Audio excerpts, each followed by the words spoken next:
Thank you very much for your presence. I hope that this evening,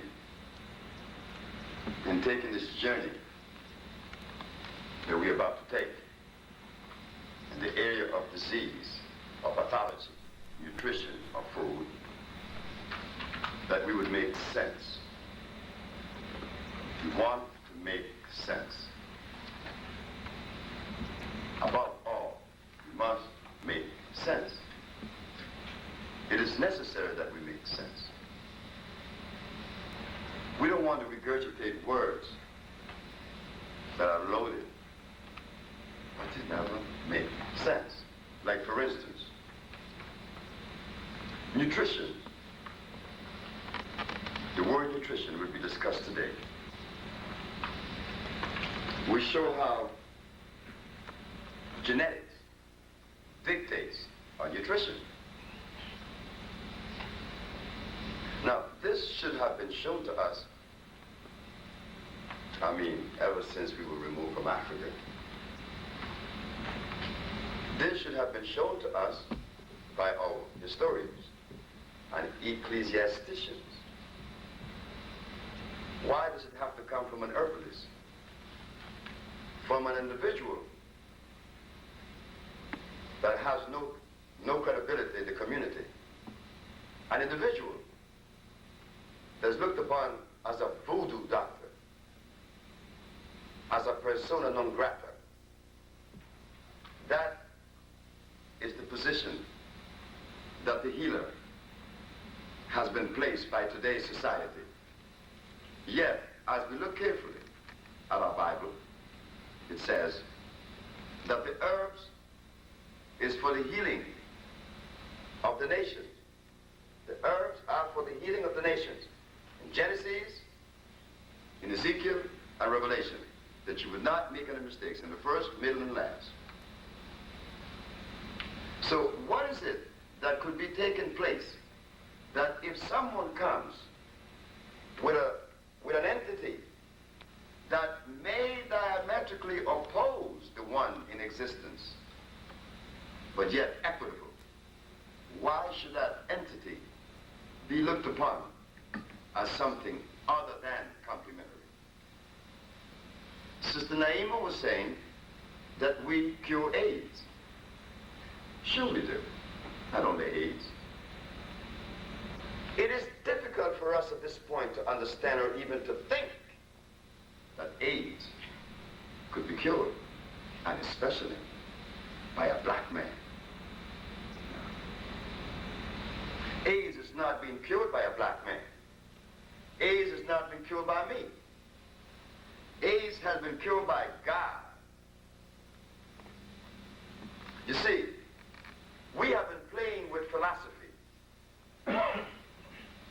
We have been playing with mathematics. If you ask anyone who has been to school, they will tell you that mathematics is a complete science. Everyone would say that. It is a complete science. If mathematics was a complete science, everything built by it crumbles. What happened? Everything made by it crumbles. It has to. Because the creator of mathematics is only a product of life itself. So how could he come with a structure or something to add to life procession? Then we are saying that life needed mathematics to exist for life to perpetuate herself. No, life was here trillions and billions of years before mathematics came into existence. How did life support itself without mathematics? How did the African live in the jungles of Africa with lions and elephants and giraffes and a whole lot of snakes? How did they live without mathematics? And did they live healthy? These questions need to be asked. We need to ask these questions if we are to travel into the 21st century healthy. Because if we begin to take inventory and measure from where we at now, compared with that of our forefathers, we are at a deficit. We are at a gross deficit, in which, when we reach the 70, we're satisfied. No. Our ancestors lived hundreds of years. And there are people on this planet that I have visited throughout the world that live over 140 years on the average. Not an individual out of 10,000. I am talking about the average. I came back from New York once and I told someone that men in certain villages of South America fathered children in their hundreds. And then the man said that he had the milkman helping him. He had to say that. Of course he had to say that. Because from his perspective, it was all over with. So therefore, he assumed that everyone lived in that world with him. No. No, no, no, no. Each and every one of us in this room this evening, we are different. We see things different. We're not better. How could I be better than any one of you here? Didn't we came from the same gene pool? Didn't we all came from the same gene pool? So we don't want these mathematical words to interfere with this journey. Because if we use them, we're going to be at a deficit this evening, like for instance, better or worse, good and bad, inferior or superior. No, we have to throw that stuff out. Because in the forest, that simply does not exist. In life itself, it does not exist. Like for instance, if we are to use the word good and bad, superior, inferior, then would we say that the soil is inferior to the rain? Or water inferior to fire? Or superior? Aren't they all necessary? Aren't they all needed? Would we say that our liver is less important than our heart? Or that our fingers are less important than the kidneys? Can't say that. Because everything that was given to us on our body by Creator was for specific use. We cannot kill all of just a termite. A termite itself. If you kill a termite, you're interfering with the ozone level. Why? Because the termite produces methane that maintains the ozone level. A duck that flies from Canada to South America, his droppings reseeds the planet. It seeds the planet. You see, the elephant, his droppings begin to fertilize again, replenishes the Serengeti plain. All of these things were made by Creator, by creation, for a specific purpose. Oh, we could easily say that. Well, there is no purpose for an ant. An ant is very important, just as important as you. He was not made just to crawl around, or a fish, a snake. We all have purpose. So if everything has purpose, how could we add mathematics within that particular structure? Or philosophy? See? So now, we're going to abandon philosophy and mathematics this evening just for a second to understand what it is that is really going on. Now, we talk of nutritional pathology, but we want to understand what it is. Why is that my body sick? I am sick. I go to the doctor. I can give me certain things, but my disease is manifesting more and more every day. It's compounding. Then one day I go to an herbalist. I say, well, let me go try an herbalist, a natural doctor. And when you go to him, he gives you comfrey. Oh, yes, there are a lot of people in this group here. How many people here know about comfrey? You see, many. Good. And it's a very good plant. Am I right? No good. You see, wrong information. That is what we're talking about. You see, we are told that comfrey is good because comfrey would knit your bones. Comfrey is known as consam, or knit bone. It is also known as what? As consuelda. Suelda consuelda in Spanish. But in reality, comfrey is dangerous. Comfrey will tie your bowels up and will eventually kill you. And that is the God in heaven truth. But all of you who raised your hands, that you know about comfrey, you read that comfrey was good. You heard that comfrey was good. But do you know that comfrey is good? No. You don't know. do not know. Because I knew that that would be the answer when I asked about comfort. Because I was there once. Remember, I am no better than you. I am no less than you. The same information you heard, I heard.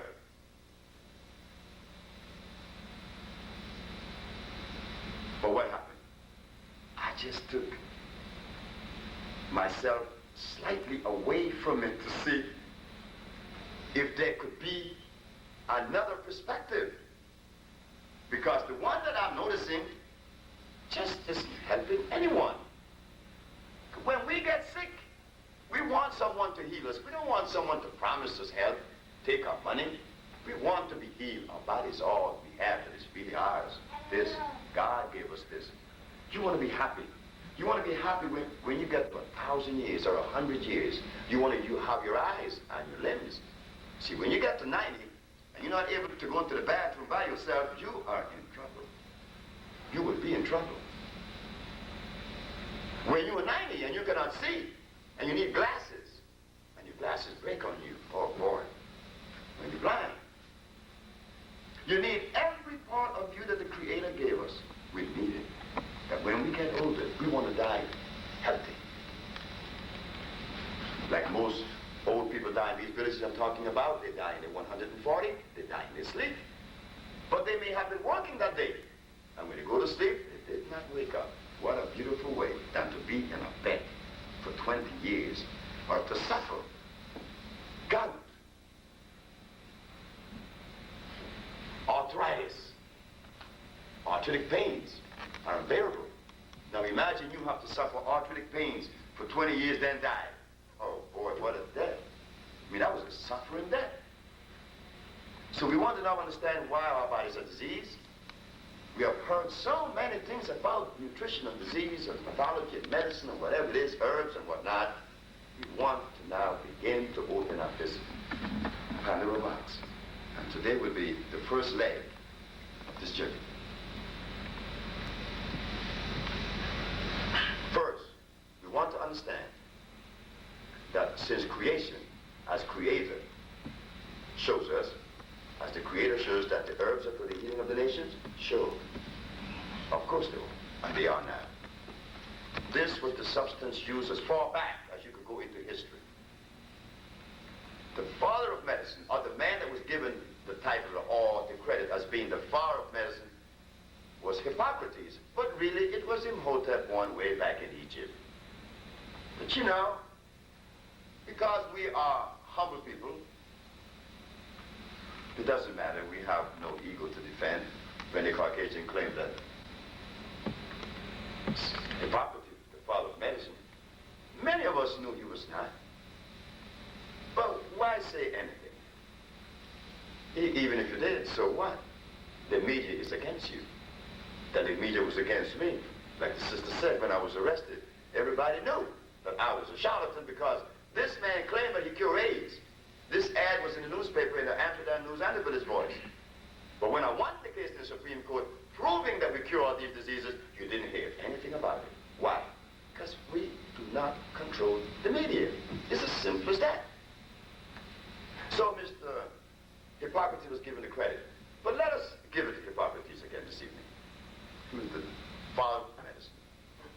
Cure all disease. What substance did he use? Herbs or chemicals? You see? Herbs. Had to be herbs. Because there were no chemicals. And he cured every disease known to man. Now, shouldn't we, the populace that are sick, go to a physician and say, hey, look, is it a fact that, is it true that Hippocrates was the father of medicine? Yes. And that you took the Hippocratic oath to become this what you are, doctor? Yes. Then, why are you using chemicals? Why are you using these chemicals? Justify these chemicals. No, we don't ask them to justify anything. Because the food that was given to us 400 years ago prevent us from asking those questions. That very food is the food that has us saying, I am better than you. Or, well, I don't think that I am as good as Paul. tell me that God made one superior to the other, and the Bible says again that no one is superior to the other. Who is more or lesser? No one. So we don't ask these questions because we're afraid. I don't know why we should be afraid, but we should ask this question. Why are you using this chemical? Well, the herbs continue to be the champion of healing until the late 1700s. And that's when the noise is going to begin. And that's when the whole mess is going to start. The mess that you and I were not shown. The mess that we do not know now. No one is writing about it. But this is what took place. Galen became the last of the natural healers. Claudio Galen, 1720, Renaissance, Italy. He pursued the herbs up until that point. At that point, there was a Dutch who was very angry because he found out that medicine began in Africa. He did not like that idea. No. Because within some people exists that thing we call prejudice. You know? A nigger. No. We're going to make our own medicine. So what they did, they decided to make their own artificial medicine. They did not want to use this black stuff that started in Egypt or in the jungles of Africa. Not in the jungles because the jungle people were not sick. They didn't have any doctors in the jungles of Africa. They didn't have any healers. Healing came out of disease.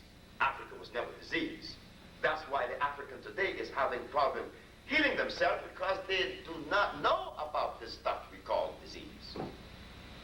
How could he know about disease when he was not diseased?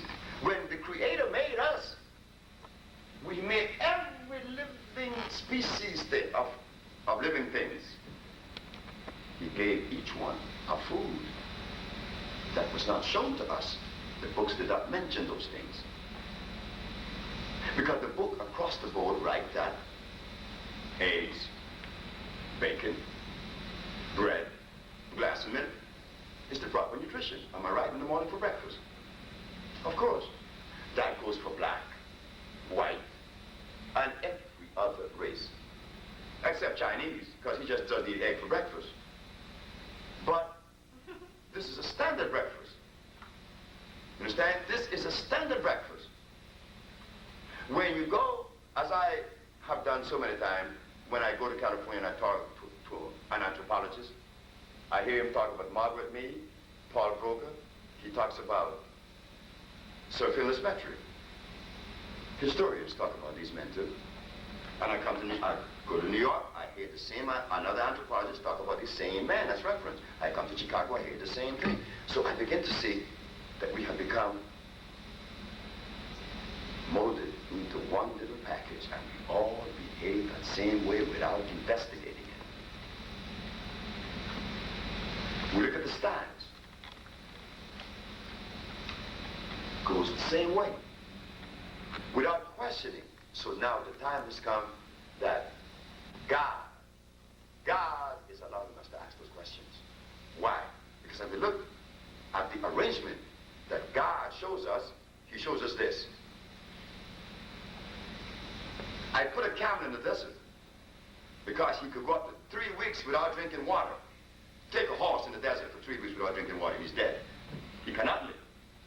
So God put the camel where? In the desert.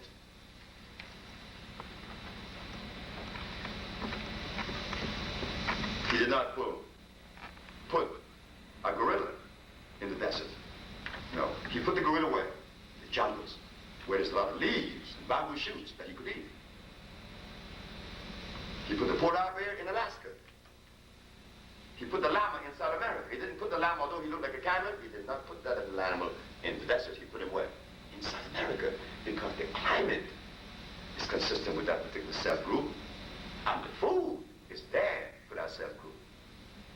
Now, I hear African people say, well, you know, I am studying Chinese philosophy, or I'm studying Indian philosophy, or I'm studying Plato. The same me that he's studying Plato is eating bacon and eggs. The first person he should have studied was who? Himself. But that person was removed from him. And now we are vulnerable. We are vulnerable with this so devastating thing we call disease that goes deeper than you and I would ever realize. It goes so deep. Disease goes so deep. First, it does one thing. Above all, it breaks your energy. It takes away your energy first. Then it breaks your will. And then it begins to eat more away on you. It's going to own you now. It's going to make you hate yourself for the rest of your life until you die. I know I was on the verge of killing myself because I was diabetic. At 29, diabetic. Asthmatic from birth. Impotent at 29. Could not have sex, but was not afraid to talk about it. Because many men have a problem with that. Oh, they talk about their arm is no good. They talk about being diabetic. But when you talk about sex, no way. You don't get any man to talk about that. Yet it is the very thing that begins to divide his house. But the poor individual doesn't know that it's not his fault. And having poor sex is just as bad as having poor eyes or hating your neighbor. It stems from the same cause. The same cause. Now we understand why we said that the 21st Consortium is presenting the speech that shows how genetics dictate our nutrition for our survival into the 21st century. Are we going to continue on the same path that we have been on for the last 400 years? We cannot talk about prior 400 years because we live in the forest and we didn't have any potatoes and we didn't have any carrots. I know I was in the market today and someone was selling a whole lot of ham hocks. But there was a man that walked this morning. This brother walked in this vegetable place. It's right there off of Stony Island on 87. And I was in there watching these people buy these ham hocks. And I said to Naima, how beautiful it would be if we could reach our sisters and tell them not to eat that. She would not have those varicose veins. The brother would not be sexless where he have to worry about tumors in his prostate gland. You know how many men survive 55 without having a prostate problem? And we hide it. We hide it because it's a disgrace, not realizing that it's the same society that you want to defend has afflicted that on us. That's why I was impotent. I was impotent, diabetic, asthmatic from birth, wearing glasses at 27. I was going to India, and I said, damn it, I'm going to blow my brains out. 4 wives and left me now, I just can't live anymore. Why? Because I too traveled the road, the only road that was given to us. And that road is who? The doctor. After seeing 5 urologists, endocrinologists, seeing respiratory therapists, my lungs, I couldn't tie my shoes. Now, there's a young man who was teaching at Harvard University by the name of Harold Evans. Harold used to have to come to my house and tie my shoe because I couldn't bend to tie my shoe. And then that's the society, that's the same society that we defend. The one that has enslaved our forebearers and allowed them to eat the food that you so like that is killing us now. That is the journey that I do not like to see. No, the substance that we make, we know will be killed. But you know why those people were killed? I had to stomp on them. I had to break their backs. I had to stay on their heads. I had to threaten them. I threatened them with some of the most absurd things. To have them not to eat that stuff that I know is dangerous. And that was the beginning of these people that was healed. Of AIDS, of blindness, of diabetes, of sickle cell, of a whole bunch of disease. They stopped eating the stuff that the slave master gave us. And that is the stuff that we fight to maintain today. So what are we to do now? We have the cure. But the cure needs you. The cure needs you more than it needs me. I have to get on it. Last night someone called. Did you hear someone call last night on the radio? Is someone in here heard the program last night? Did you hear when the gentleman called and said that his aunt or his wife or his grandmother, the grandmother of the lady said that when she took the substance, that her pressure went up, her sugar went up, and she was dying, and they had to rush her to the hospital. And I said, I bet the doctors did not do anything. What did he do? Could not do anything. But she used that. And I know it must have affected a lot of people. She just came to me. The man said that she got a treatment, and then she got the second treatment. Why would he accept a second treatment if the first failed? You see, he was telling on himself, but he didn't hear that. And I tried to talk to him nice because he deserved that from me. I know where he lived. That man that called last night was eating meat. You know how I know he was a meat eater? He didn't have to tell me that. Because if his aunt took the stuff, just for a month since I've been coming to Chicago, she's been seeing the doctors for 20 or 30 years, and he gives me a month to condemn me. If he was not eating meat, you'd think that he would put more common sense into it? Sure he would have. Realize more. Understand more. But now, that is why it is so important that we understand what is nutrition. Consistent with who? Am I supposed to eat carrots? Yes. Why? Because they're good for your eyes. No good again, just like the comfort. But that is all the information that we have. And when someone like myself and the Usha Institute that I represent come forth and say, no, you're not eating the food that is consistent with you. Well, God made everything, and everything he made was good. That is true. But God ain't made no carrots. He ain't made no hog. He ain't made no cow. He ain't made no beets. He ain't made no rice. He ain't made no wheat. Now, you smart? Take that. What you mean God didn't make that? No stuff. You didn't know God did not make that. Oh, you thought that he made that. Well, where did you get that thought from? Who put that thought into your head? That God made rice and flour, wheat. You see? And then, what is so much more devastating is that when this truth comes out, or this statement is made, was anger level towards the bearer of that statement. Anger. Anger that is necessary. Placed there by meat. 400 years of eating meat and starch. Remember what happened to us. Remember when we were brought from Africa, Africa did not have cassava. But yet if you go to Africa right now and ask someone from Nigeria, what's your main food? Gari, baby. Gari. Gari is my food. And then you say gari. Well, yes, it is the tradition of my people. You know, Africans always get away with that word. Tradition? No, we want to know, is this stuff consistent with life or not? Not about your tradition, because as far as tradition is concerned, you have a Ubangi woman with a lip this big and you put plates in it to get it big. Why do you do that? That's tradition too. But you disfigure the lady.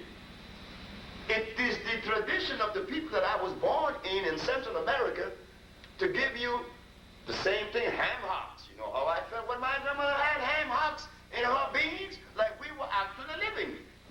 At least we have some meat in the beans. And my grandmother was poisoning her grandson, which was me. But my grandmother loved me. So is my mother.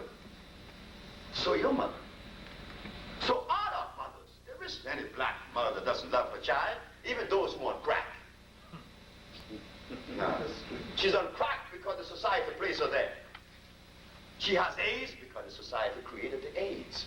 But don't tell me a black mother hates her children. That is unnatural. But my grandmother fed me milk and had me with asthma. Am I supposed to condemn my grandmother for give me such garbage? No, my grandmother just simply did not know. And where did my grandmother get that information from? From the same individual that enslaved her great-grandfathers and mothers. But now the time has come. The information has to be questioned. And we have got to now, we have got to indict the community, the leaders of our community, the physicians, the politicians, the everybody, because our bodies are sick now. We are are sick. We cannot be sicker than what we are now. I mean, look, we're sisters. Now, I was a little boy, 15 years of age and 16, playing with little girls. And older woman in my 20s, I didn't hear anything about fibroid tumors. There may have been cases here or there. But now, you are not going to reach the age of 16 without a fibroid tumor. I don't care who you are. No. And young men, you're not going to escape 30 without a prostate problem. I don't care who you may be. No, you're going to get it. Why? Because we were trained, not trained. We were forced to violate. We were forced to violate. Forced to violate the food that God gave us. That food that God gave us in Africa. You think that God gave us, placed us in Africa, and did not place our food with us? Oh, He's going to do that for the gorilla.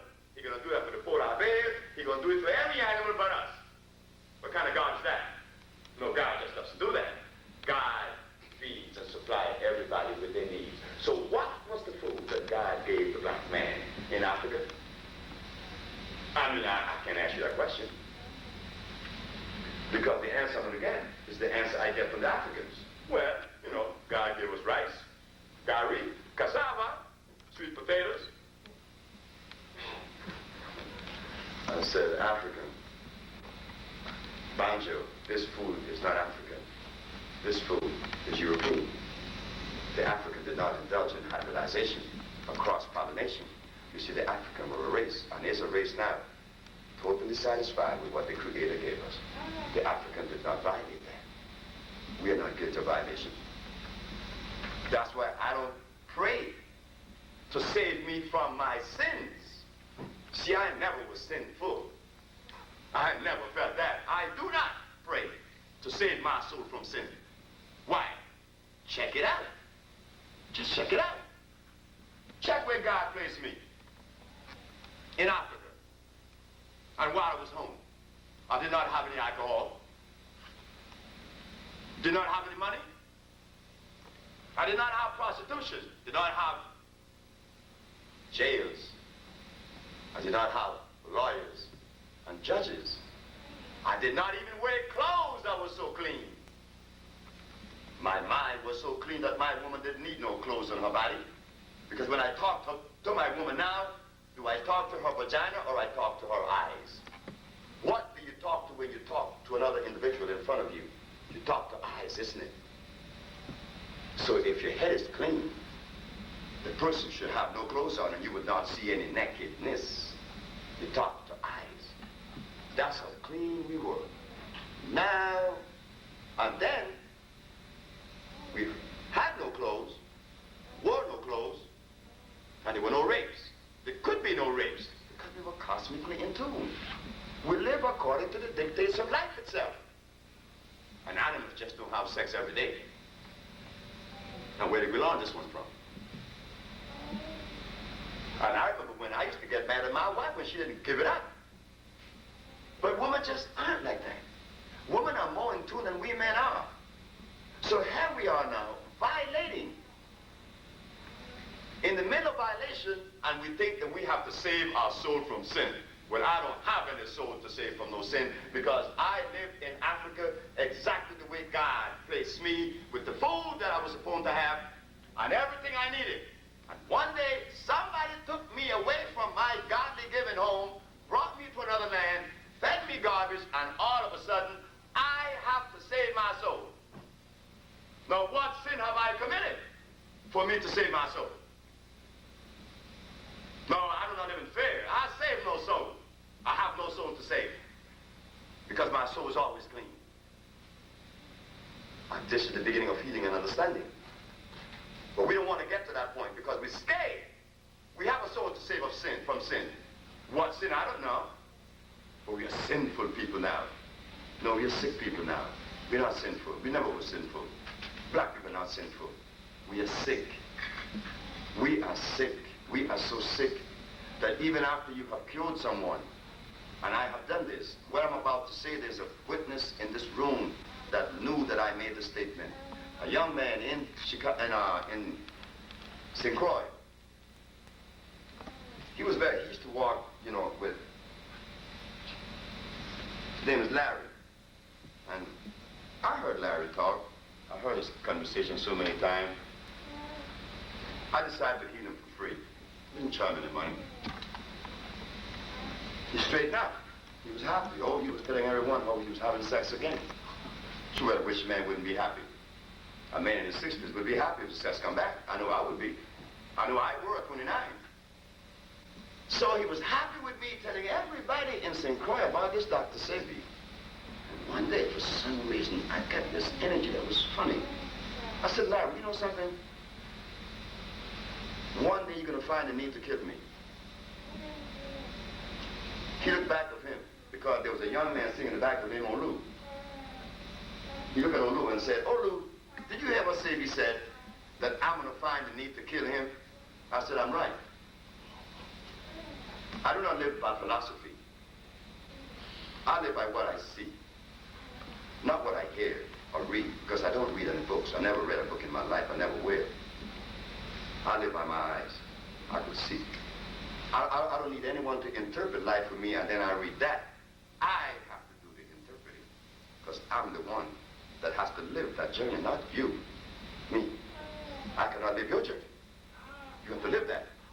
So, I said, you're gonna try to kill me, man, because I hear your words, and your words is not moved right.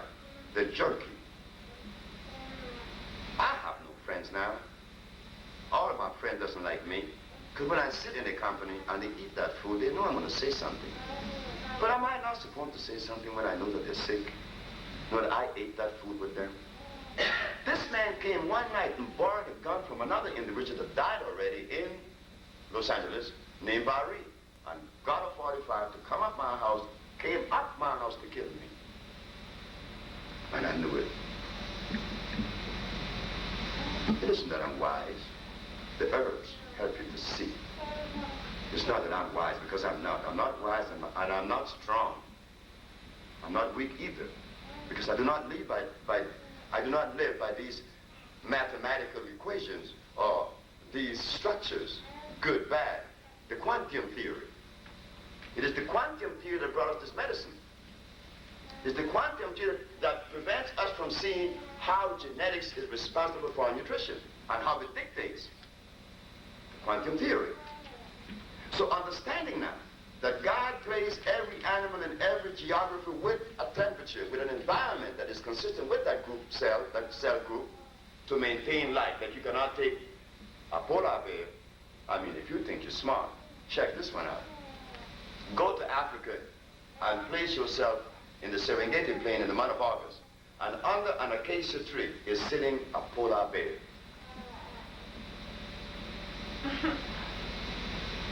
And you look at that, you may get a heart attack. Because you know that this is impossible. But why does your senses tell you that this is unnatural to find a polar bear sitting with his leg crossed under an acacia tree in the Serengeti plain in Africa? Why? Your senses tell you that this is out of balance. The polar bear belongs where? You see? Your senses know that.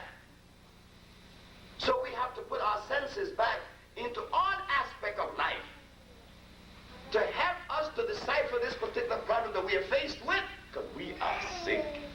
I know we are sick, because I was the sickest of them all. Because my friends, when I told them that I couldn't have sex, I was impotent, man, they said, shit, don't mention that. Why do you do that, man? You don't do that. I said, why? I'm impotent. I want to tell the whole world that I'm impotent, because there may be one dude someplace that could cure this disease. I want him to hear it. But with my brothers who live with the stress that was placed by the quantum theory, he's afraid to say that he's impotent. So now that we're faced with this thing of health, we have to understand the reason why we're sick. Why is it that we're sick? Because why? We're not eating the food that God intended for us to eat. That's all why. Once you begin to go back to that, immediately, and I cannot stand in front of you and tell you that I'm on the bandwagon 50%. No, I'm not, because it would be a lie. I eat the same food I don't eat eggs and all the other junk, but I do eat some starch. But now, I have learned to balance that starch with a whole lot of greens without the fat back. And then there's another one, the water. That God-given substance that most of us dislike, water. The drinking of water to maintain this health. What is necessary to flush the cells? It's absolutely necessary. So we travel a little bit. We don't want to make it too confusing because sometimes I get carried away and begin to juggle the whole thing around, trying to give you as much as I could possibly can that you would leave from here with a good understanding. We started saying that medicine began with the Egyptian, but it was given, the credit was given to Hippocrates, the Greek. Then it came all the way down to Claude Galen in 1729, and there it began to suffer the criticism of the physician because to see where it wasn't too cool for industry and money. So Bombatus von Hohenheim began to invent these chemical medicine. Bombatus von Hohenheim, that is the man known as Paracelsus. He was the one responsible for making the chemical compounds that you see today. And the poor Dutch, because of his prejudicial feeling towards the black race, he poisoned himself at age 48. He died by his own hands, poisoned with the stuff that he made. But if Bombatus had died all by himself and everything would have changed, it would have been cool. But what happened? The substance that he invented is the same substance given to us today by the physician. That substance is known as what? Allopathic medicine. It is made out of what? Carcinogens, inorganic compounds. We understand now that it came from the herbs all the way down to these chemicals that are hurting us. They've been hurting us. And I tell you what, every black person in this audience that is about 40 knew that your grandmother knew. Your grandmother knew it now. If you talk to her, you go back to the summer, you see. And she would talk about the herbs. She knew that the chemicals were no good. She knew that, and you knew it too. You know it now. But we handicap because those who support to replace the allopathic medicine, he come with what? Homeopathic, just as bad. You see? He come with something a little step down, but still not as complementary as it should be. Because his substance now is not carcinogenic, but they are inorganic. There's a difference. There's a big difference.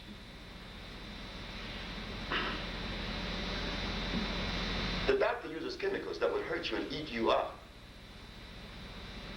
The homeopathic doesn't do that. He gives you something that just clogs your system because it doesn't assimilate, because it's not part of you. He uses oxides. The body's not made of an oxide structure. It's made of a phosphate structure. When you burn a body, it burns to ash. It's phosphate. You burn a piece of wood, it burns to ash. Phosphate.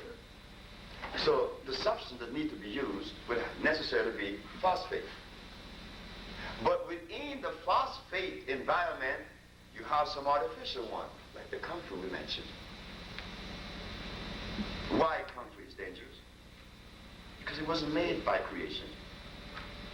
So the healer now cannot use the allopathic nor the homeopathic.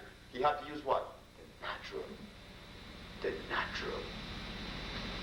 But now even differentiating between what is natural or unnatural is a problem, because when I gave the speech in New York that carrots were unnatural, oh boy. I mean, they threw rotten eggs at me. I couldn't walk the street. They hated me. Brother said, nigga, I thought you were smart.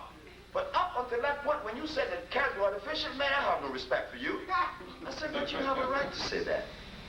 You have a right to say that, and he did have a right to say that. Imagine when you only know one perspective. If you only have one perspective,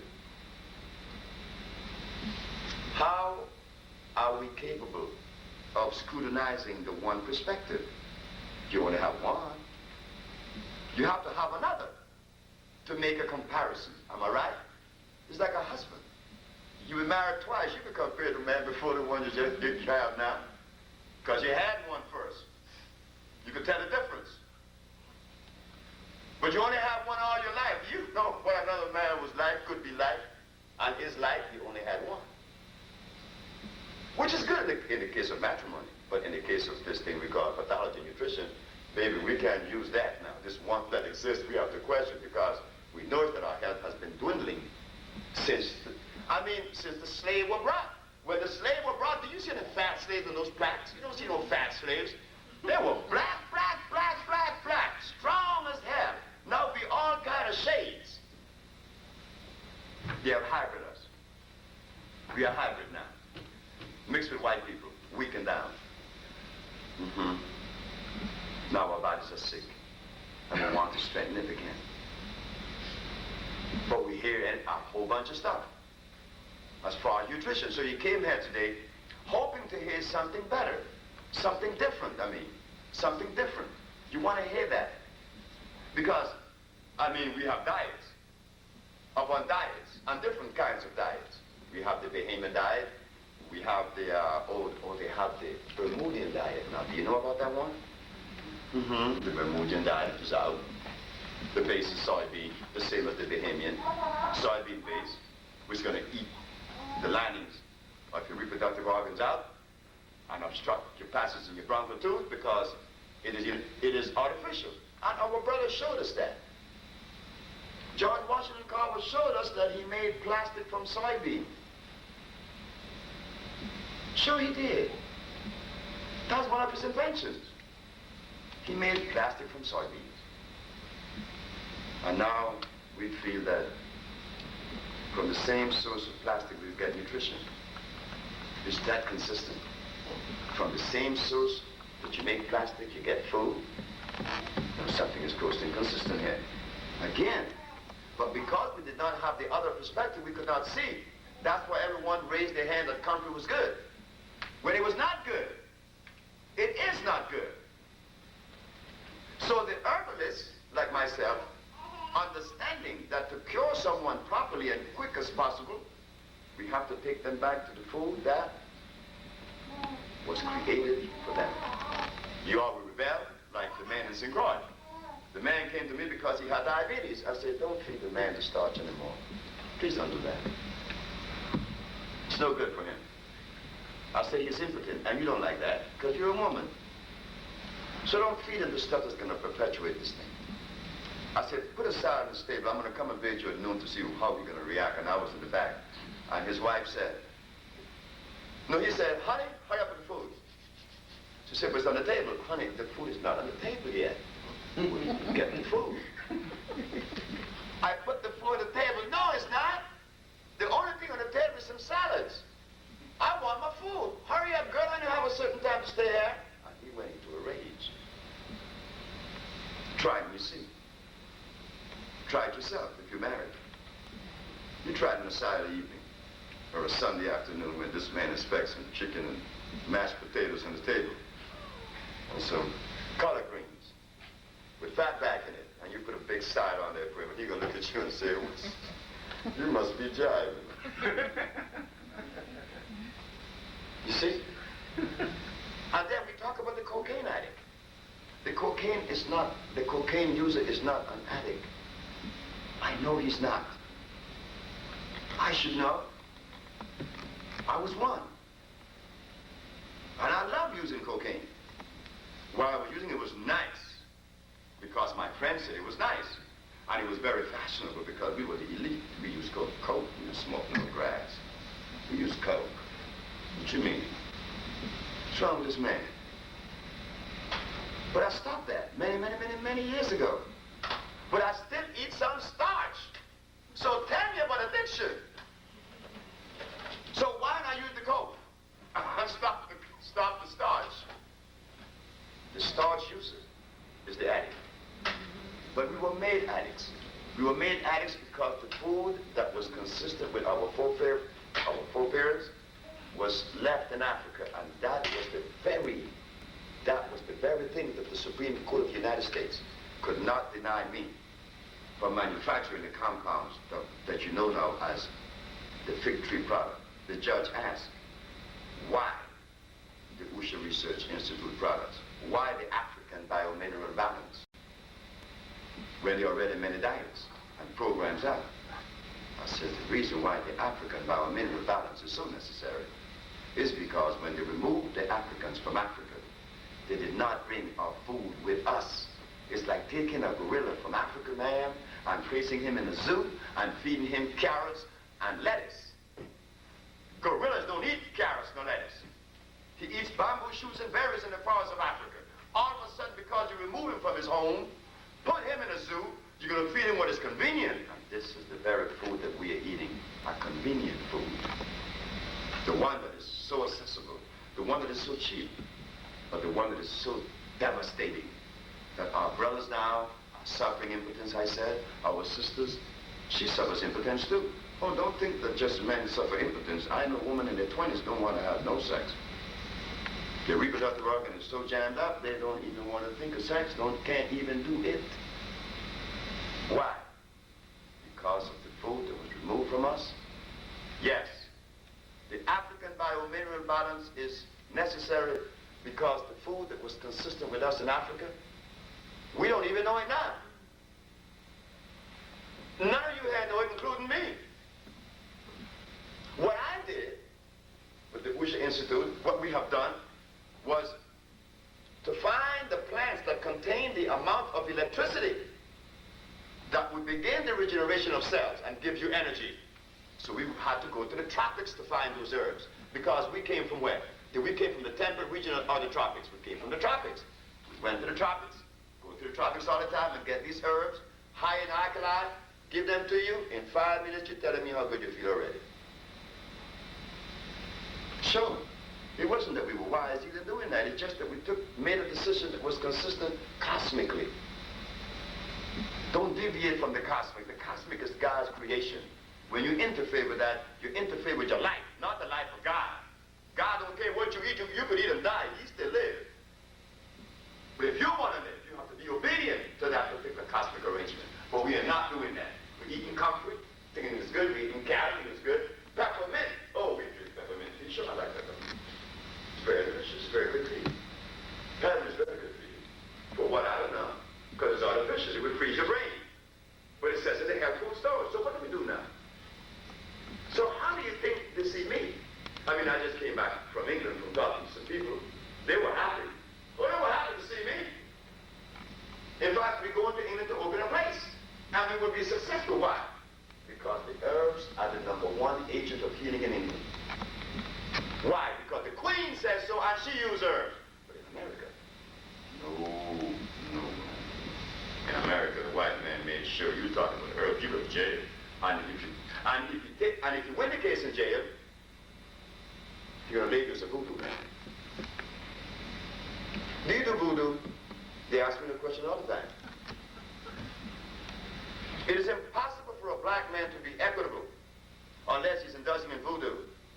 Not that he is cosmically sound, not scientific, because I'm not scientific. If I was scientific, I'd come with the chemicals. I'm not that. I'm natural. I'm the man that is sinless. I'm not the only man that realizes that we are not sinful. I know some other people that I've met in my life that knows that they do not have to pray to save their soul from sin or cleanse their soul from sin, because they realize and they know that they were not sinful people and that we did not come from sinful people. We came from godly people. But now, because of the food that we were forced to eat, it changed that whole thing around. And we find ourselves first hating ourselves. I don't like the way I look. I gotta change my cheek. I gotta change the color of my hair. I need this, I need that. So everything now began to change because the food that we were eating allowed these things to happen, to come into our life. And we began to hate ourselves first, and then the neighbor, and the next one, and the next one, and the next one, and the next one. Because it is impossible for someone to love themselves and hate someone else, because there's no room for that. There could not be any room. I mean, I should know that one also, because when I was in my 20s, and my second wife left me, I took a machete. You see, I come from Central America, you know, where we use machete. You guys pick cotton in America. In Latin America, no, we pick bananas. We got a machete, baby. So I'm used to a machete. So I'm going to kill my mother-in-law with a machete. because I thought that she was responsible for my wife and I breaking up.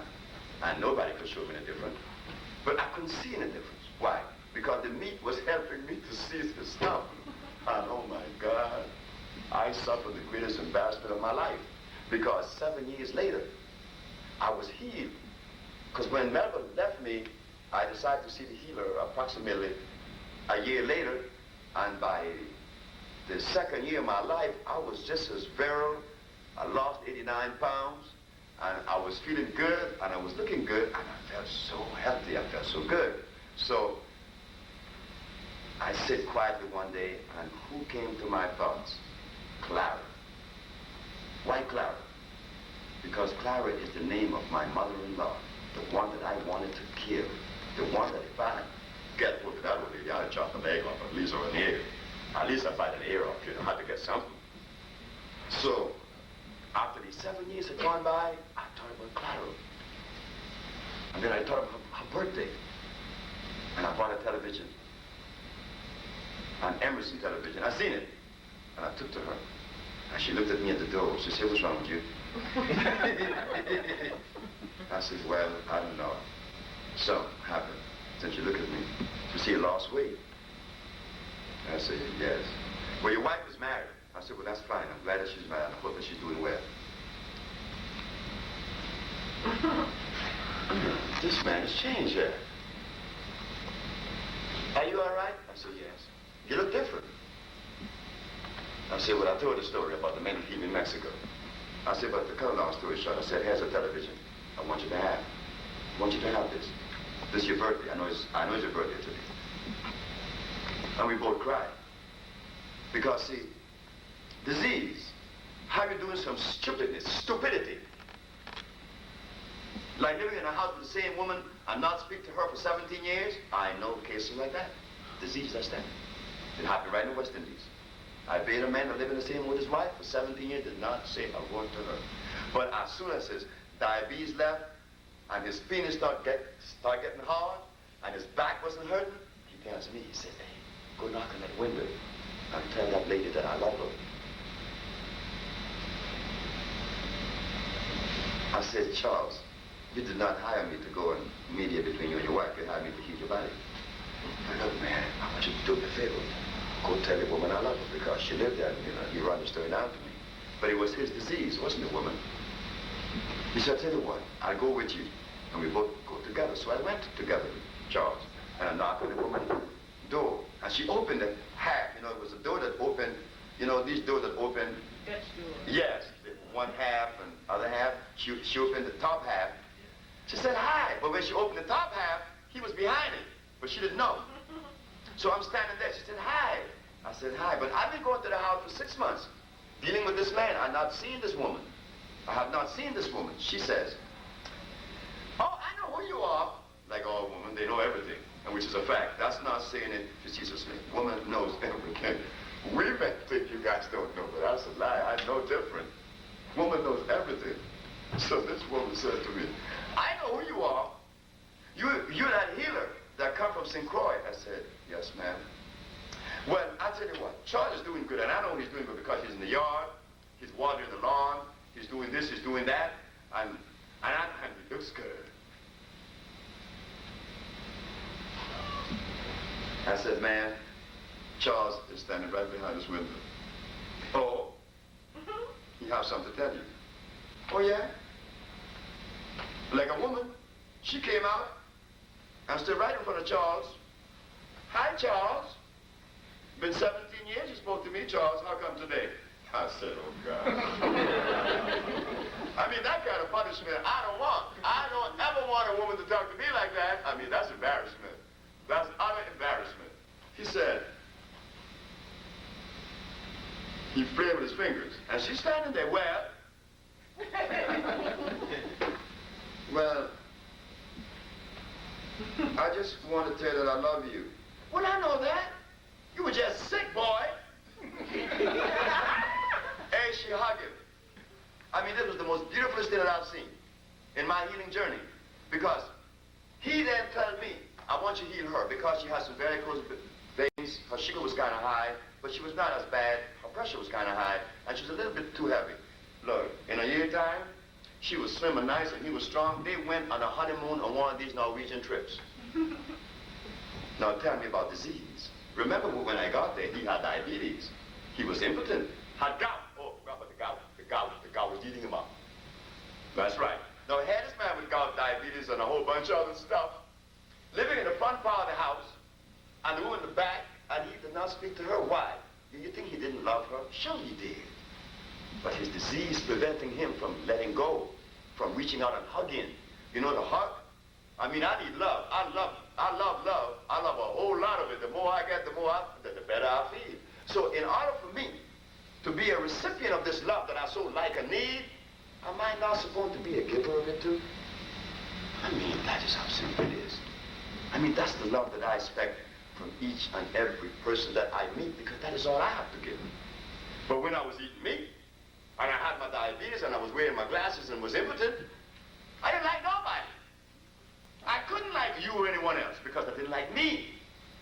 Because I was sick. I was eating the food that was forced on my foreparents, and that was starch and milk, which obstructed my arteries, confused my brain, brought inflammation to my prostate gland, had my nerves so bad. So you see, going back to God, that is always the answer. But going back to him, we have to be careful in selecting the things and know what he made. Like in milking a goat and in milking a cow. There's a difference, isn't it? The milk that comes from the animal that God made would be good, right? But the milk that came from the animal that comes from the animal that God did not make, that would not be too good. So which is the animal that God made between a cow and a goat? Oh, he made both, right? Well, no, he didn't. He made the goat. He did not make the cow. So when you make a goat, the milk is alkaline. But when you make a cow, it's acid. And you know what acid things does to the body? It eats up your body. That is where all disease begins.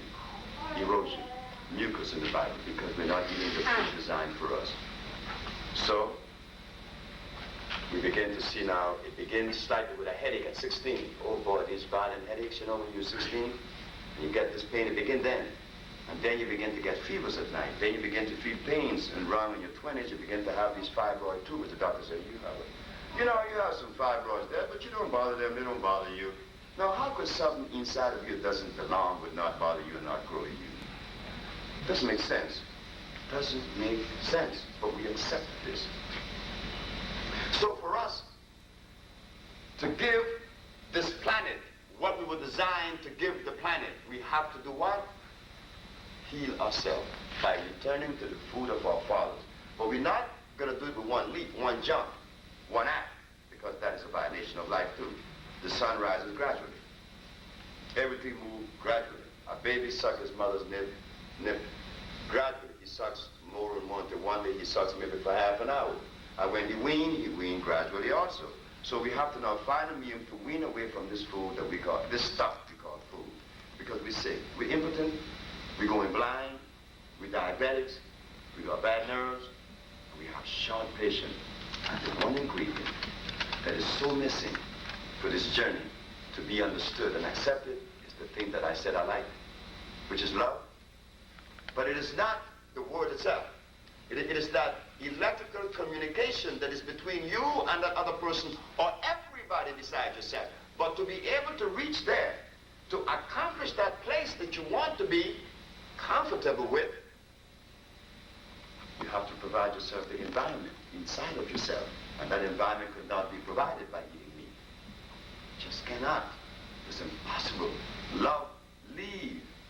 When you put meat in your mouth, love leave you. Why? Because love says you don't like yourself.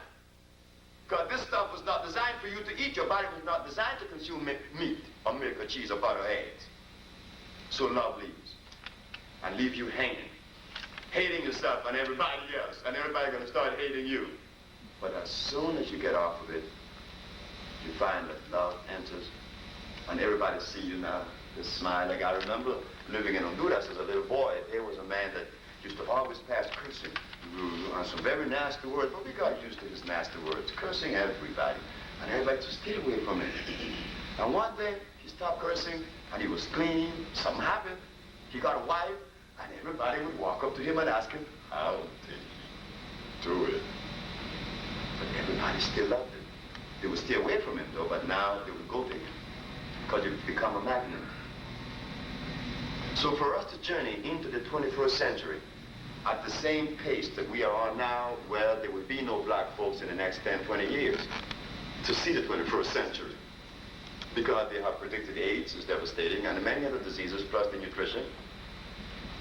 But I just saw something which I'll share before I close. You know, the African people has been grossly misunderstood for their contribution that they made. And the greatest contribution the African made was to show the world that the best way to live is to live naturally. That was the greatest contribution the African was able to make, is to live naturally and in harmony with the planet that supports us. That was the most important thing. But because we are ashamed, or became ashamed, of the place that our foreparents occupied, such as the not clothes wearing, that was indicative of a savage. And then we begin to look at our foreparents as savages. But they were not savages. They were natural. They were very natural. They love everyone. They travel the world. When you go to Mexico, they talk about us. So it is necessary for us to begin now to put together more forums like this, talks. Sister Dorothy is very instrumental in bringing this about. For you to listen to this new perspective. The perspective is what? To cleanse the body. Disease is what? One. So when you leave from here today, someone asks you, well, you know, my grandmother had Parkinson's disease. Oh yeah, she has mucus in her brain. Located someplace in her brain that need to be removed. But my uncle is suffering with arthritis, where he has mucus in his bones. But what about my cousin? He has AIDS. Where do you have the mucus in his lymphatic system? His blood and his skin. But what about my mother? She's going blind when the mucus is on her eyes. And anywhere that mucus concentrates, it leaves the name of a disease. And the mucus only comes when you have ingested something that did not belong in your body. And if you want a beautiful test, try this one, and then you will see. Stop eating for 21 days. Just drink water and juices, and if occasionally a fruit or so. Just don't eat anything.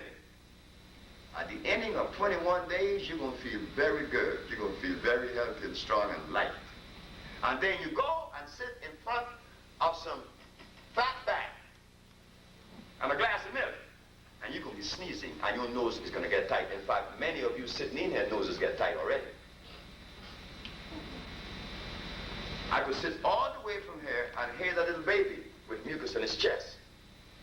The little baby that she's holding. And why the mucus in the baby's chest? You see how young that baby is? And the baby already has mucus in his chest. Of course.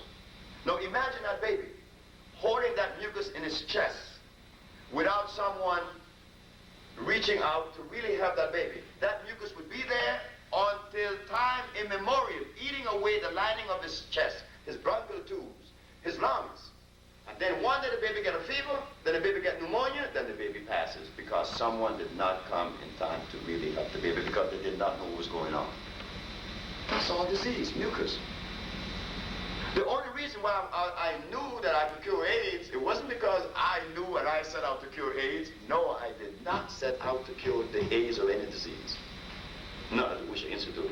We set out to nourish the black people back into health. That was our intent.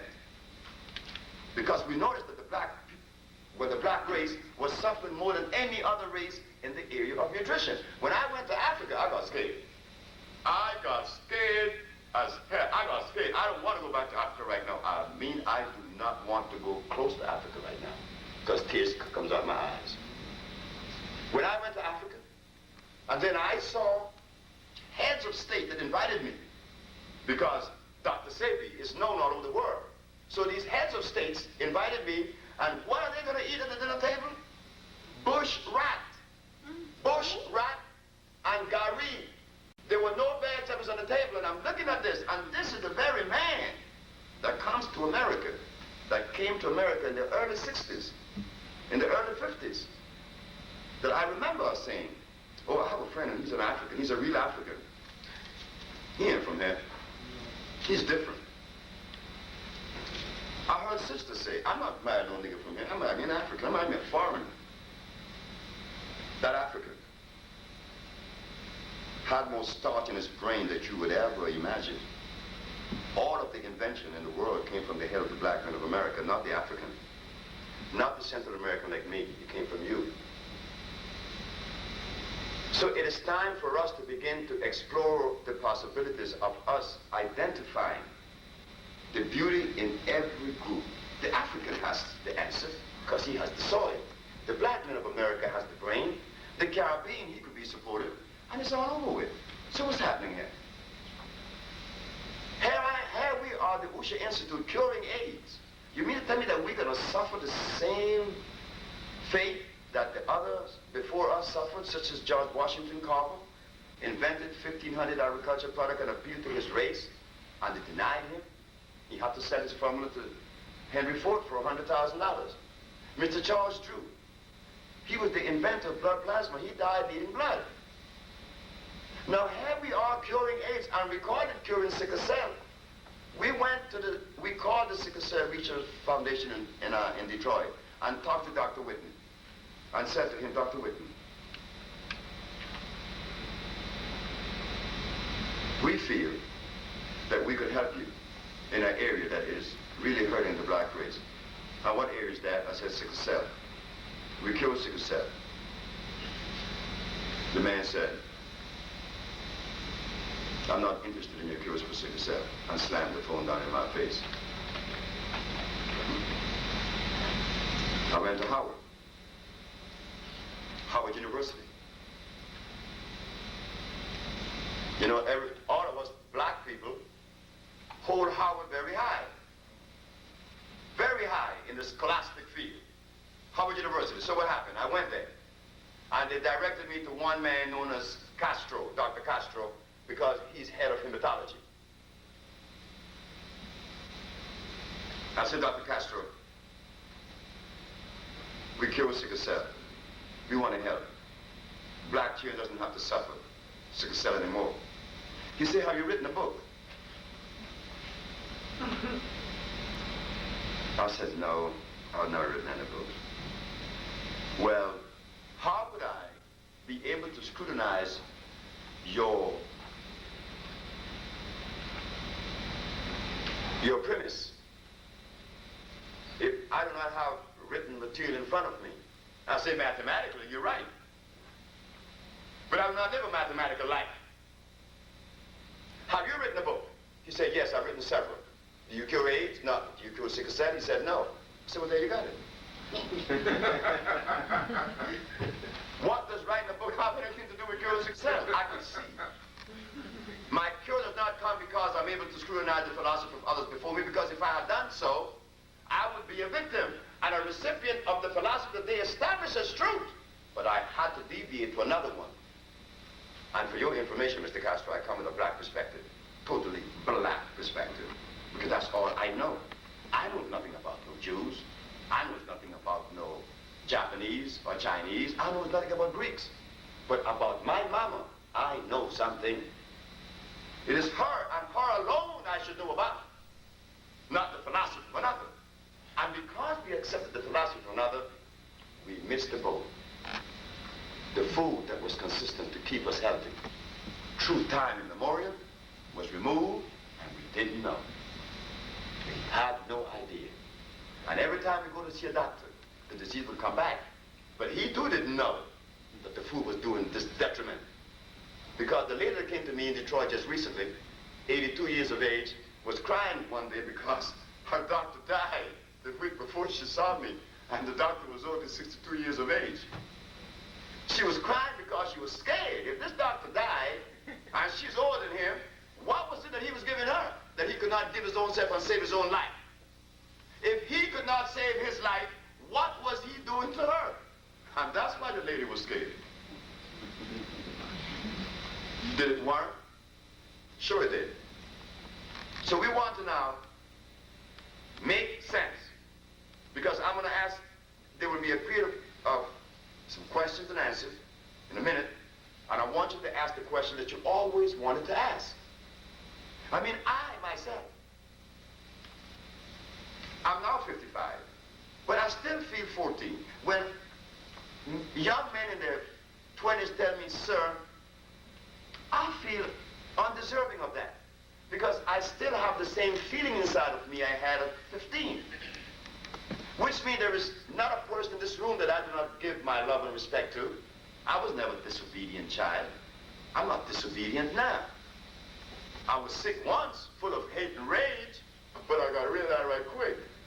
But I'm saying that to say this. We want to make sense. I wish that I was in the audience, listening to a man say what I just said. That there's only one disease, and that he cured AIDS.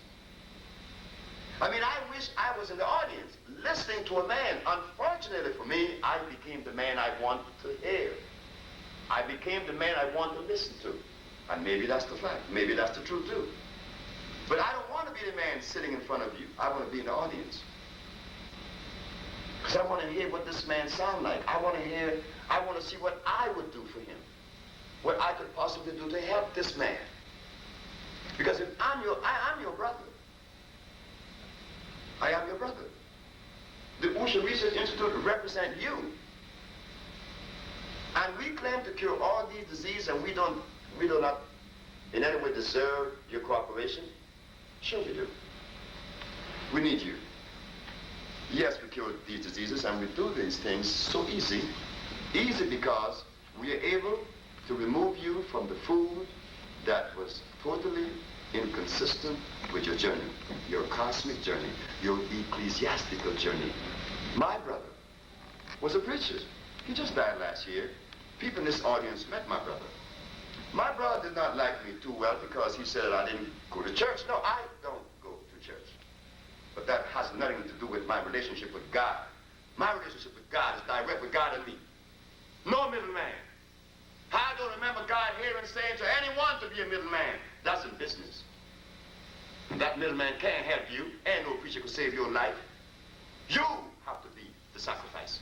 You have to be that person that understand what God is and give yourself to that entity. No, I don't go to church, but you drink cow milk. You violate God more than me. You talk about God, you eat rice. You drink cow milk, boy. You eat meat, you eat pork meat, and you tell me about God? Behave yourself. God ain't made none of that. His Bible says render to Caesar that which is Caesar. But no, I can't talk about those truths anymore. Because I do not live in a world that support that truth. That truth become offensive because I like my pig knuckles. I like my bacon and my eggs. And you tell me God didn't make that? No, he didn't. So you preach and you lie.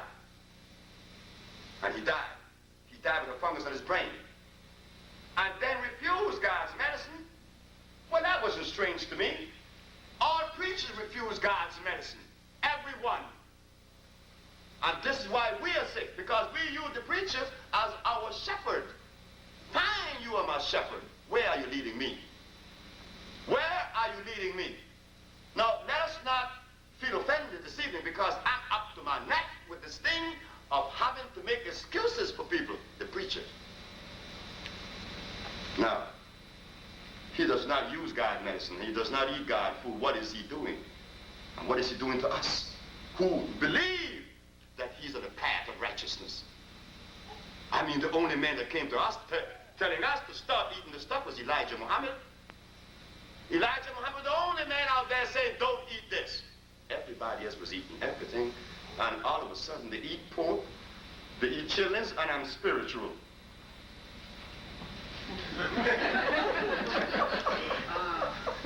You see? A sick body. Now remember now, here is a man with diabetes and gout, and he's spiritual. Then he tells me that the spirit living inside the body.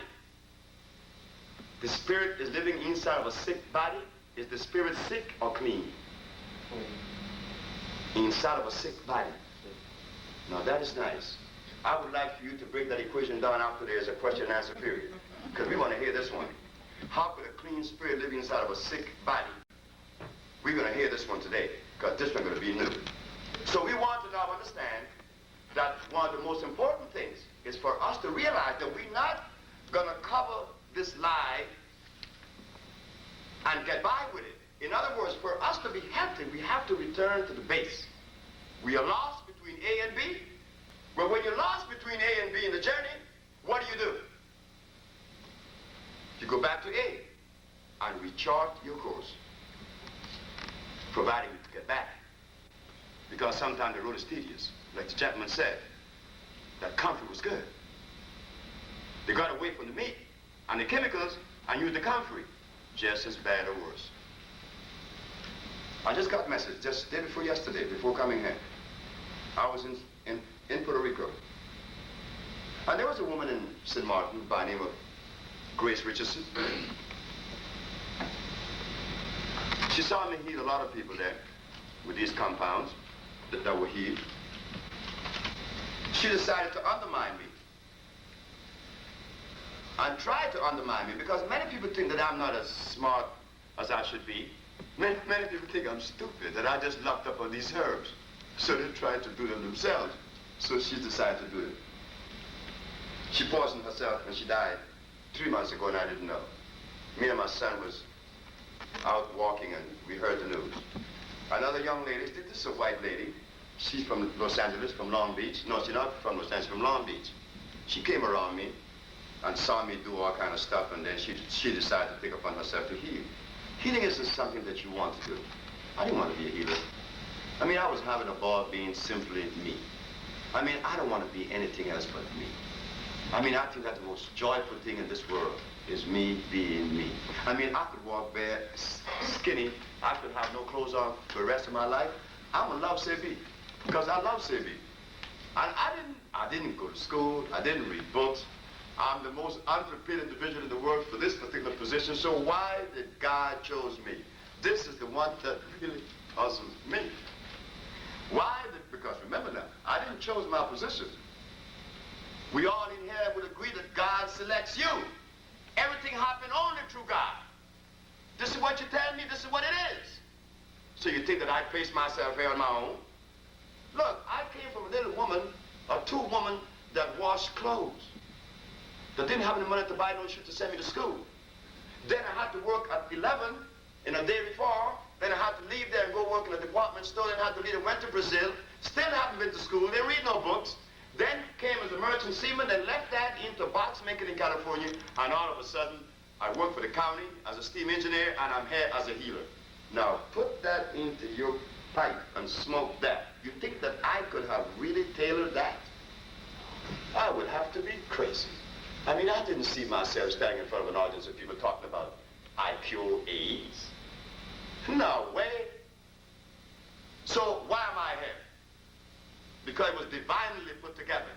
Everything is divinely put together, not me. You are divinely put together. You here? You didn't know me yesterday, but you know me now. And I know you. I see you. Don't know you, but I see you. I'm acquainted with you. So we don't want to get into all this other stuff that maybe this and I think that and perhaps. No. The reality is we are here discussing a subject that needs to be discussed every day throughout the United States and the black community. That every disease in the world has been cured by us. Yes. And that we now are launching a campaign to acquaint Chicago with this particular substance that came to us at a time that is so needed. We can't sit back and criticize it. The best thing we could do is, few of you say, just jam Sebi, man. Just sit down with the brother and see what it is and how and why all this stuff and how we could help. Because if Sebi and the Usha Institute, which is the Usha Institute, is curing all these diseases, I think that it is time for us to put this into motion. You see, I didn't go to school, and I don't read books. I never did, I never will. I could see, and what I see, I put into motion immediately. Then it gets things done. It's as simple as that. I don't have to plan anything. You don't have to plan because every plan you had foiled up. Every man you wanted left. And the man you didn't know came, and he made you laugh without you knowing who that man was going to be. You see how simple it was? It's simple. But when we reach and think that we need this and that and try to arrange things, it doesn't happen that way. It happens naturally. I get frustrated sometimes because I said, now here I am curing all these diseases and trickles of people come to here. But one day the voice came and said, you should be satisfied you are alive. If one person sits in front of you, you are alive. And that's the bottom line. Your brother died.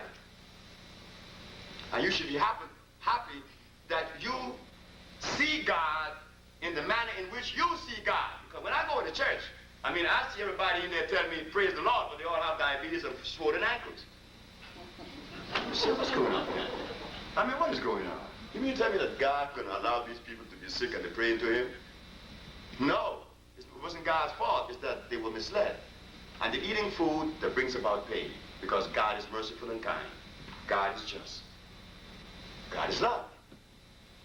And love is the key. So in closing, remember that now genetics dictates our nutrition, meaning that we're going to have to eat the thing that was given to us by God in Africa. But since we do not have them with us, we make those things possible for you to get in these bottles. The woman last night, or the gentleman called last night, was very angry at me because he said that his wife or someone took the stuff and they felt so bad they had to rush her to the doctor. How do you think my mother felt, I said, when she took it? My mother screamed. My mother jumped up and screamed. My little girl, 13 years of age, is downstairs with my mother.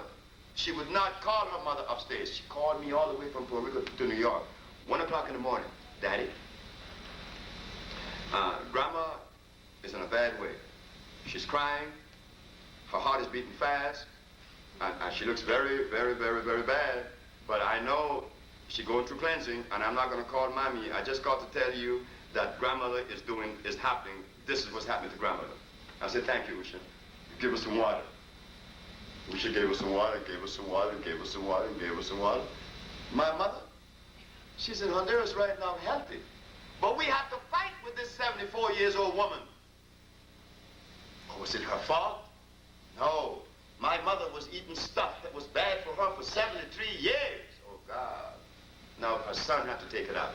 Her son have to come and take those things out of his mother. Isn't he going to shake the foundation just a little bit? Isn't she going to get a high fever immediately? Because the toxins are traveling out.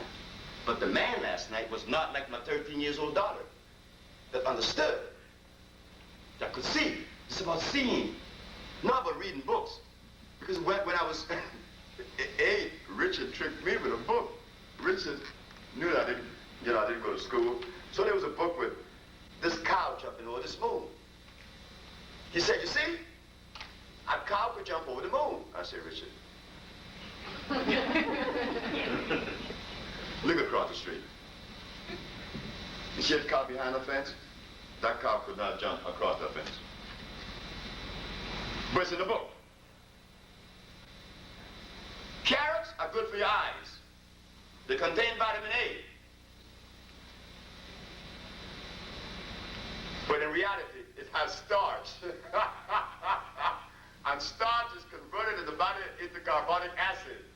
God did not make anything that contains starch. That is the secret, fellas. Ladies and gentlemen, that is the very secret. There is nothing on the planet that contains starch that God made. If God had made a substance on the planet that contains starch, God is saying that he does not like his children. Because starch will kill you gradually. It will clog your intestines. It will play havoc on your brain and really do a number on your nervous system. Where when someone talk to you or tell you something, the first thing you think is a lie. But you have to believe it's a lie. Like the little girl in New York when she said, do you really cure AIDS? I said, what do you think? I think you're lying. I say, you're right. I want you to know that you're 100% right. So I'll see you later. So I left. I was happy because I understood why she said that I was lying. You understand now? The 400 years of starch in me. I'm lucky she didn't kill me. You know, little boys kill their mama enough for $5 to buy crack, you know. So just behave ourselves. And that little boy did not start by using crack yesterday. He was groomed for crack by upsetting his hormonal flow, interfering with his energy and his nervous system. So he was a prime candidate for for crack and cocaine. Of course, and alcohol. What you mean? When I drink alcohol, you get a boost, you know. You get stimulated. But isn't this what food's supposed to do? To keep you boosted and healthy where you don't need no crack and no alcohol. All you need is some water and some good loving. And give some. And it makes things very easy. Very, very easy. Understanding. In our next lecture, we will take it further because we are preparing a sequence of lectures now. Because in one evening we could not, embrace or try to grasp too much material because we just don't have the capacity. I find myself talking too long sometimes because I like to talk about this because it's easy for me. The reason why the herbs cure, because they contain carbon, hydrogen, and oxygen. Isn't this the basic structure of the human body? Meaning that there is similarity. They call that chemical affinity. Chemical affinity means it's one and the same, alike. They come together, and then assimilation takes place into production. So the thing that we've been eating, we are lucky, we are alive, and we're sitting in here today. And I'm enjoying this because we're pleasant. But the answer is love. But for love to enter, we have to eat the food that is consistent with this machine. It's only mean harmony. That's all it means. We go into a whole lot of hormonal flow and that, biochemical analysis. I could break it down into carbonates, iodides, bromides, phosphates. That doesn't mean anything. The bottom line is, are you doing the right thing? Yeah, okay, treat me. Like the man told me in Mexico. You say you could cure cancer, but I got cancer. You can cure me. It wasn't how and why do I have to trust you, and I don't really, that there's doubts in your head. That because someone says that they cure AIDS and you doubt them, you know what I'm saying for you? That you live a lie. Because if you live truth, whatever anyone tells you, you believe it. Because you live truth. And you would never expect a lie from anyone. See, we live truth. So don't believe that when people make statements and you stand here and say, I don't believe you, that you're getting away. No, you just made yourself a fool. You just showed the world that you are the liar. Why should you even entertain that this person is telling a lie? Why would you do that? Well, I don't know, but I just don't trust him. Well, why? You see, if the person is lying, that's okay. They have to live that karma, right? Not you, but you placing yourself in the position of the liar when you deny that individual based on an assumption. No. Let us put forth understanding and common sense. Because really, we need you, and you need us. I need everybody in this room. Because I need your love, and you need mine. And as more of this we have, wouldn't it be better? Wouldn't it be safer? It's not about challenging me. No. Yes, the Usha Institute is proud to say that we cure all these diseases. So there are dealers in the audience when a lady stood up and said that her diabetes had left, and that's the one I mentioned last night to the gentleman. How could this compound be so good for one person and so many, and yet for one it's going to be so bad? That just doesn't make sense. But he was against it from the beginning, if you remember the program, when he said it last night on the air. He was against him. He said he was against his family taking these herbs. Yet the Bible said the herbs are for the healing of the nations. When he said that he was against his family taking the herbs, who was he really against? God. That's exactly right. But it was not his fault, because I love that man. And I hope that that man called me again. And I hope that I see that man. And I wanted to talk to that man again, although he was angry at me. But doesn't he have a right to be angry? Look at the stuff we've been eating. Look at the stuff we've been fed. He has a right to be angry. There's reason. But we don't want that this evening. We want the questions to be direct, sure, and I know the answer is going to baffle you sometimes, but that's okay. I'm not going to sit in front of you and tell you a whole bunch of lies, because it doesn't help me. So thank you very much. That was your lecture.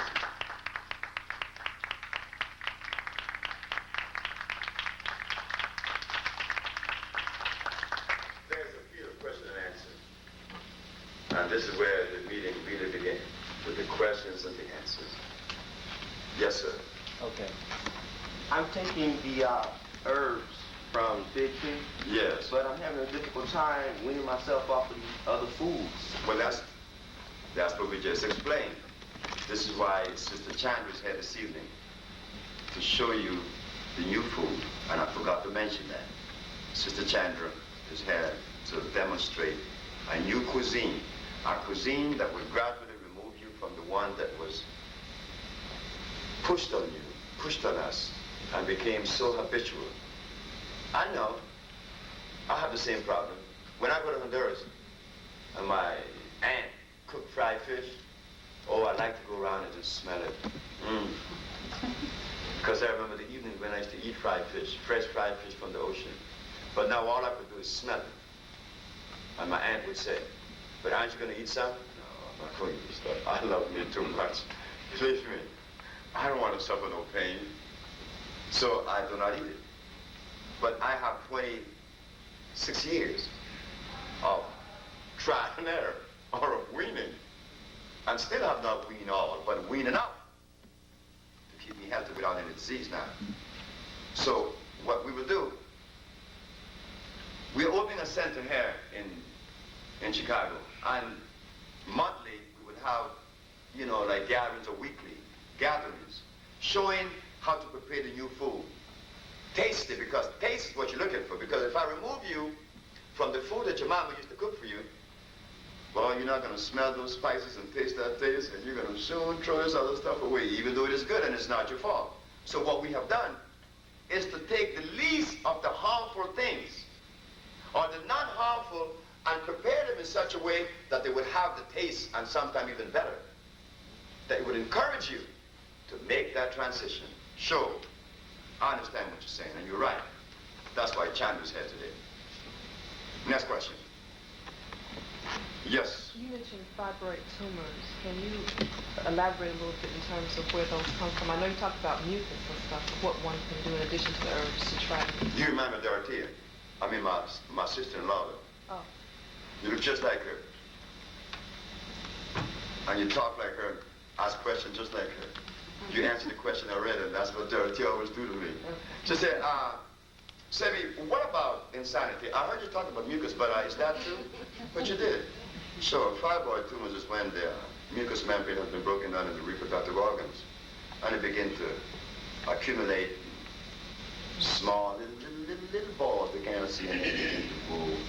And when they see them, oh, they're fibroids, and then the fibroids get bigger, and then they burst, they become cancer. But it begin with what? Thank you. The wrong food that you've been eating. And I had an example of that in Dominica. And the lady told me to always call her name Ophelia Olivaci. She said to mention this, not to be ashamed to mention her name. Ophelia came to me and she had tumors and vaginal discharge profusely and the whole other bit. And she said, that she'd been to doctors, gynecologists, OB/GYN, and the whole bit. She'd been to France. This is in Dominica now, in West Indies. And I told her I gave her the compounds and the douches, and after about a month or so, she was walking around without any panties.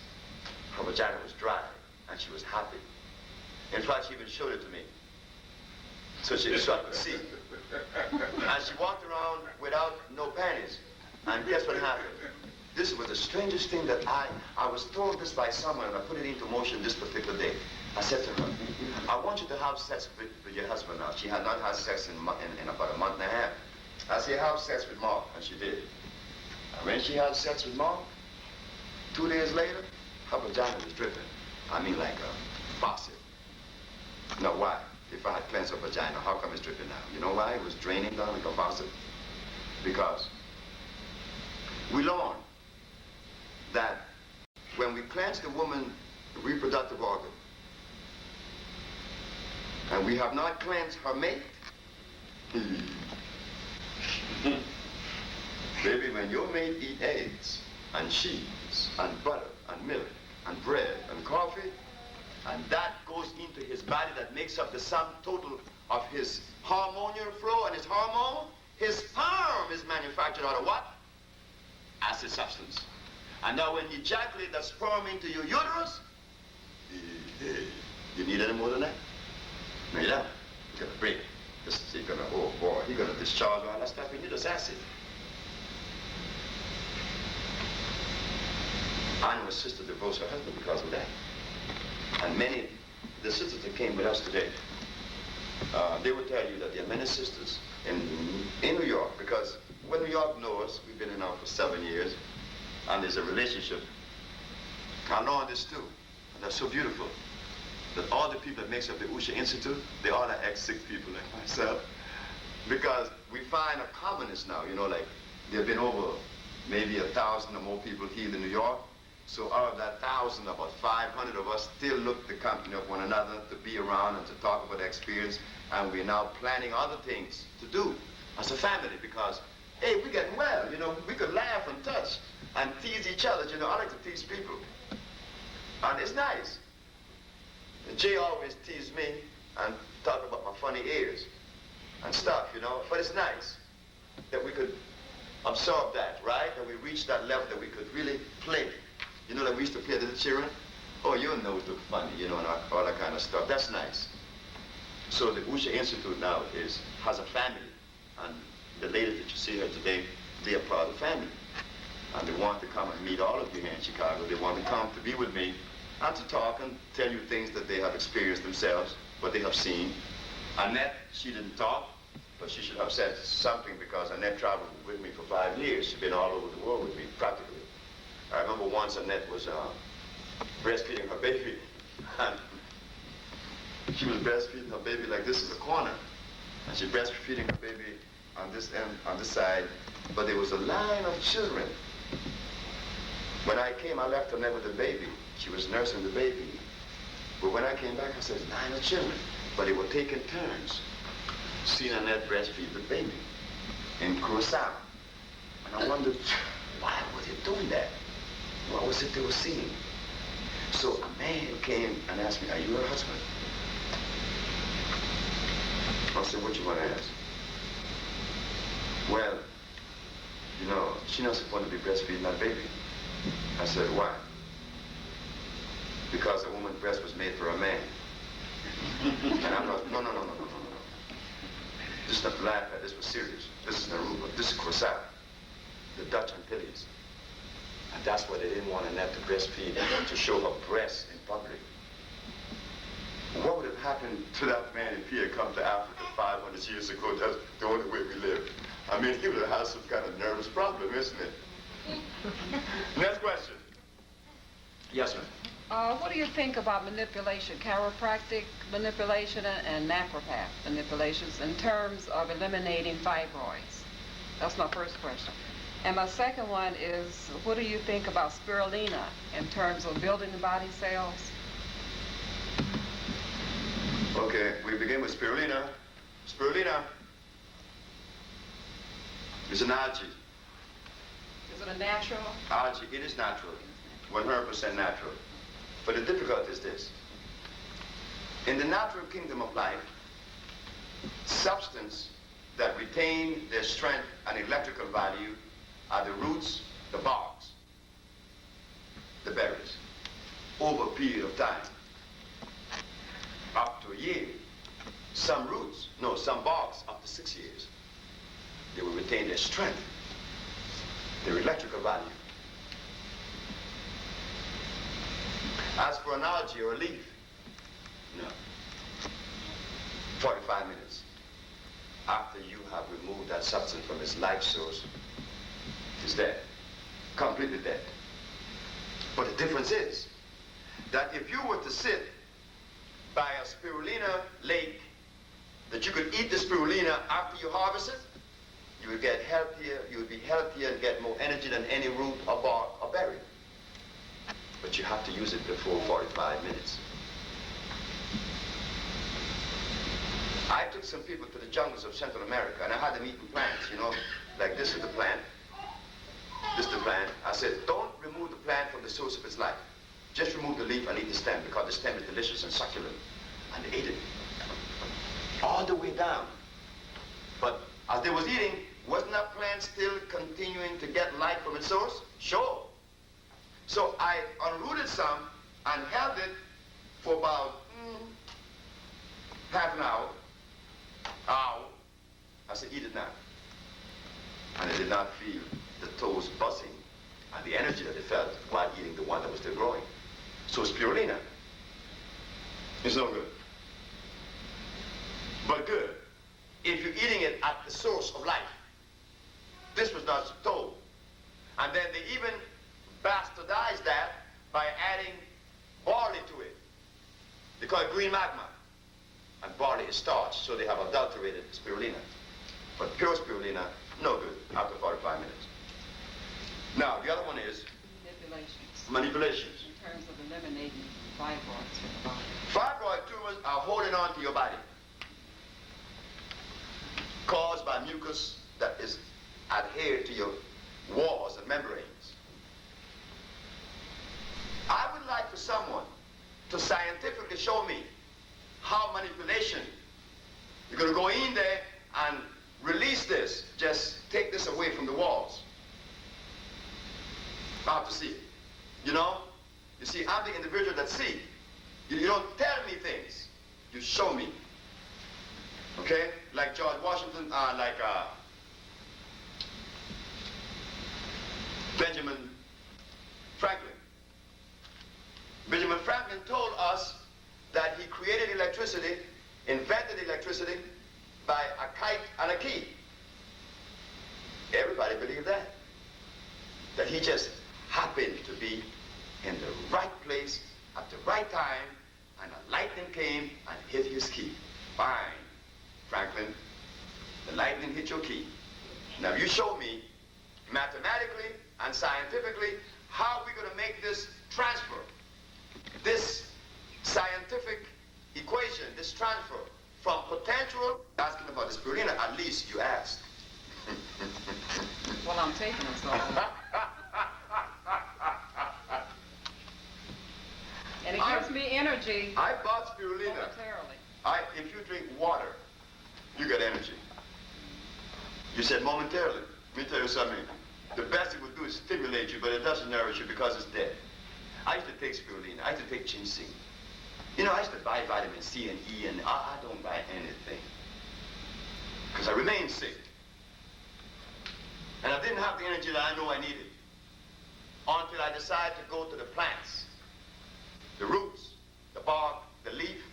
Not the leaf as much as the berries and the flower.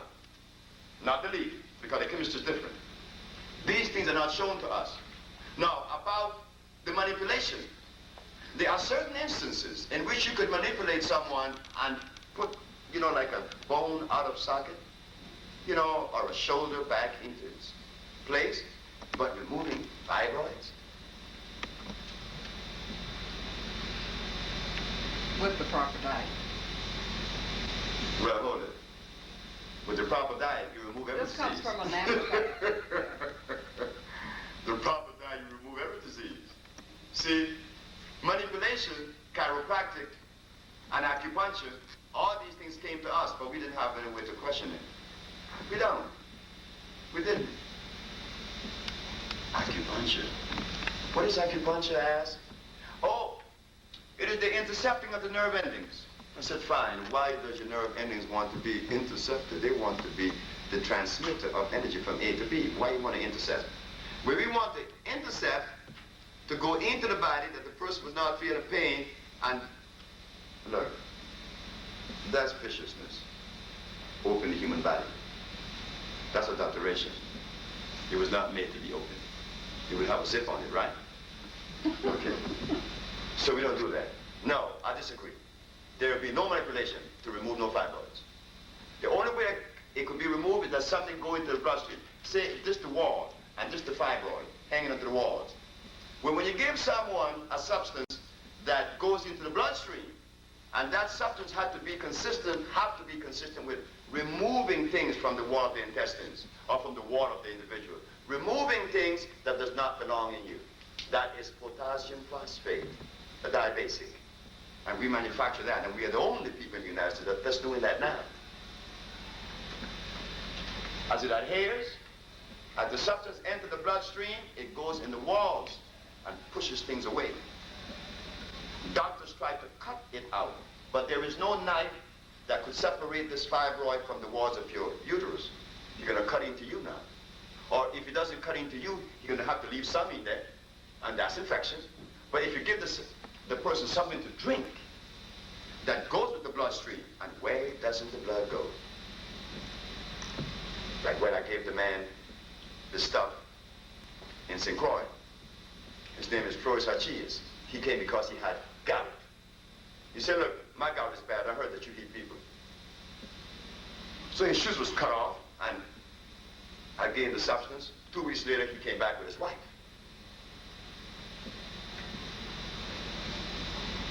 But he noticed something before he left, that I had given him the same substance I'd given other people who did not have gout. And he was angry because he said that this was medically inconsistent. How could you give the diabetic the same thing I have? I'm not diabetic. And they don't have gout. I say you have the same disease. You have mucus. The mucus is in her pancreas, but it's in your toe. So what happened? As he took the substance, he came back in 2 weeks. He came with his wife. He came back and he sit there, pouting. His name is Flores Hachias, a Puerto Rican. I said, how you feeling? No, his wife said, tell the doc how you feel. I said, he doesn't have to tell me. He's wearing shoes that is close to me. When he came, he had his shoes cut off. Oh, that's not what I'm talking about. Tell him how you feel. Well, doc, my energy's back, and, I'm feeling stronger. Tell them, man, how you feel? Well, doc, I wasn't having sex in 2 years, and I'm having sex again.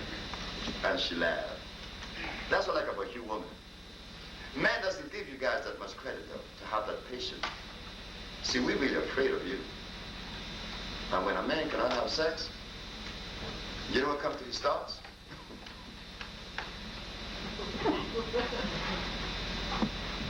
He's gonna call you 1,000 times a day from his job,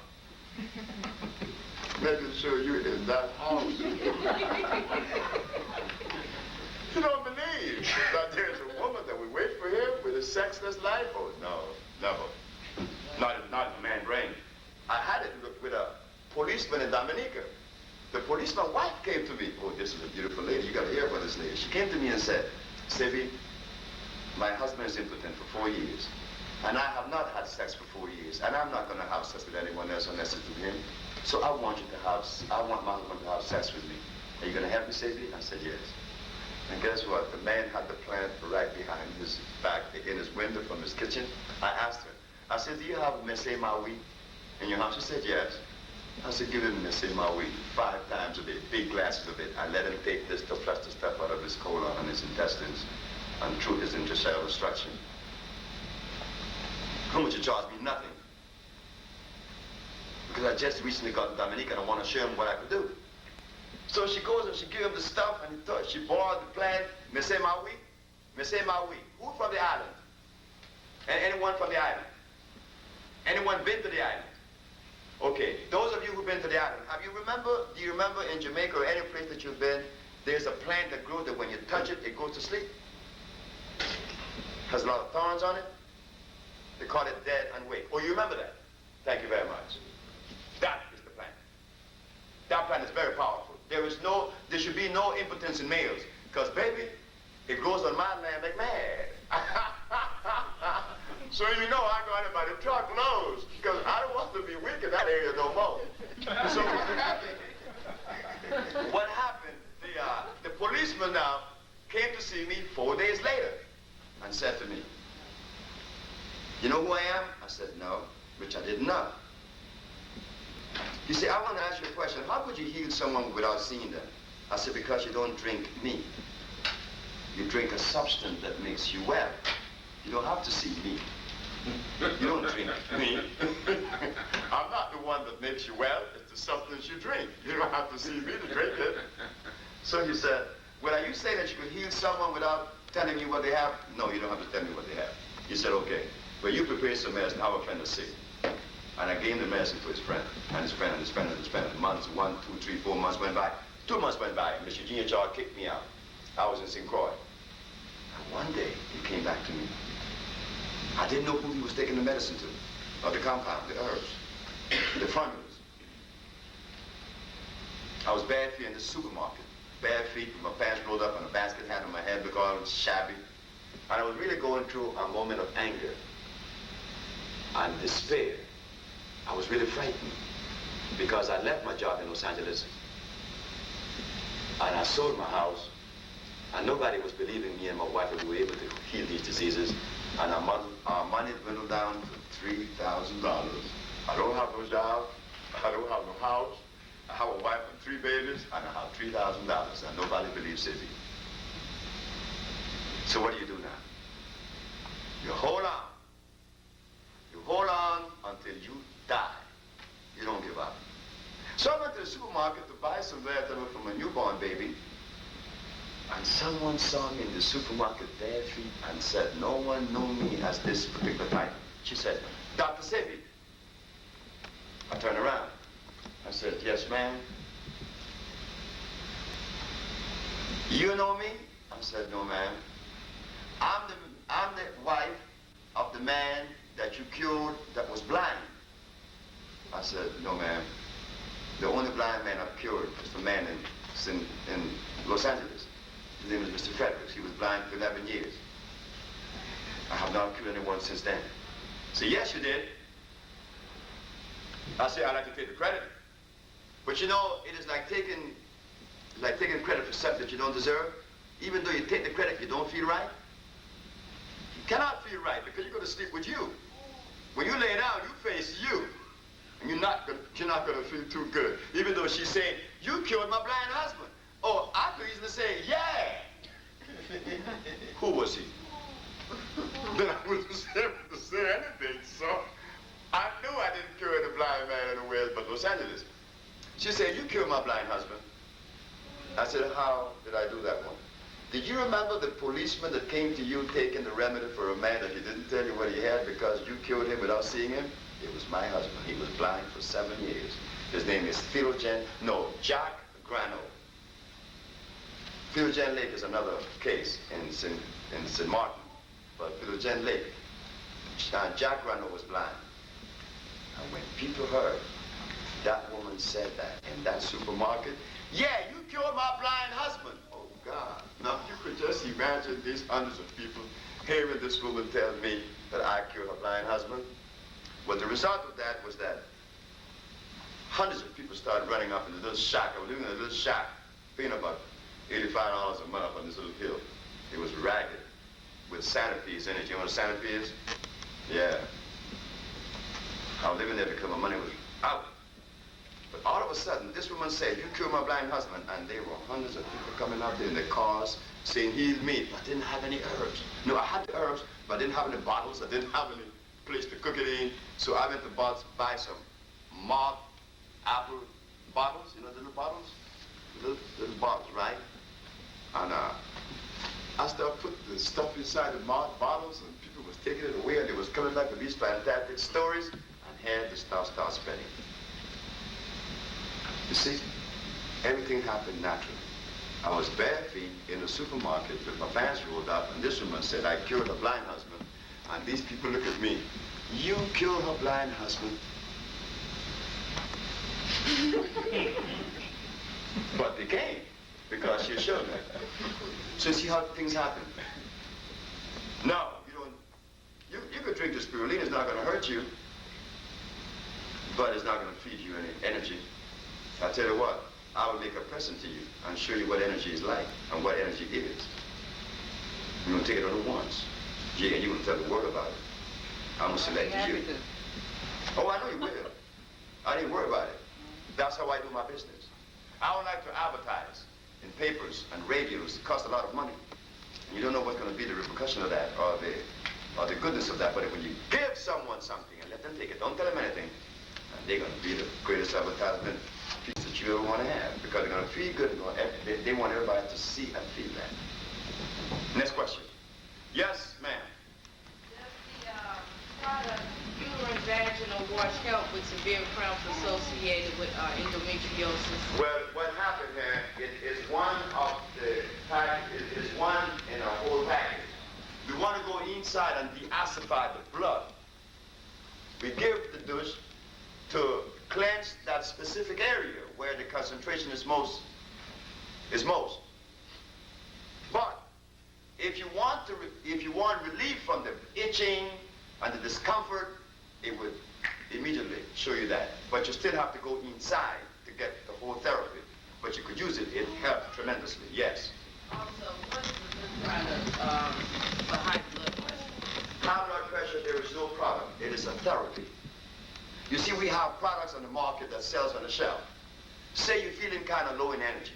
Well, you go buy a bottle of Maya, and your nerve are not too cool, and you buy a bottle of Nervino, and you buy a vitamin. And there's a salve, that you have something wrong. Oh, this salve is tremendous. Look, this salve, people told me about the salve. I made a salve for a young sister in Washington. Her name is Eva Britt. Eva Britt was suffering with rheumatoid arthritis from age 12. And when I met her, she was 40. 28 years in a wheelchair, stiff. She was stiff. And she could move her fingers, just slightly here or there.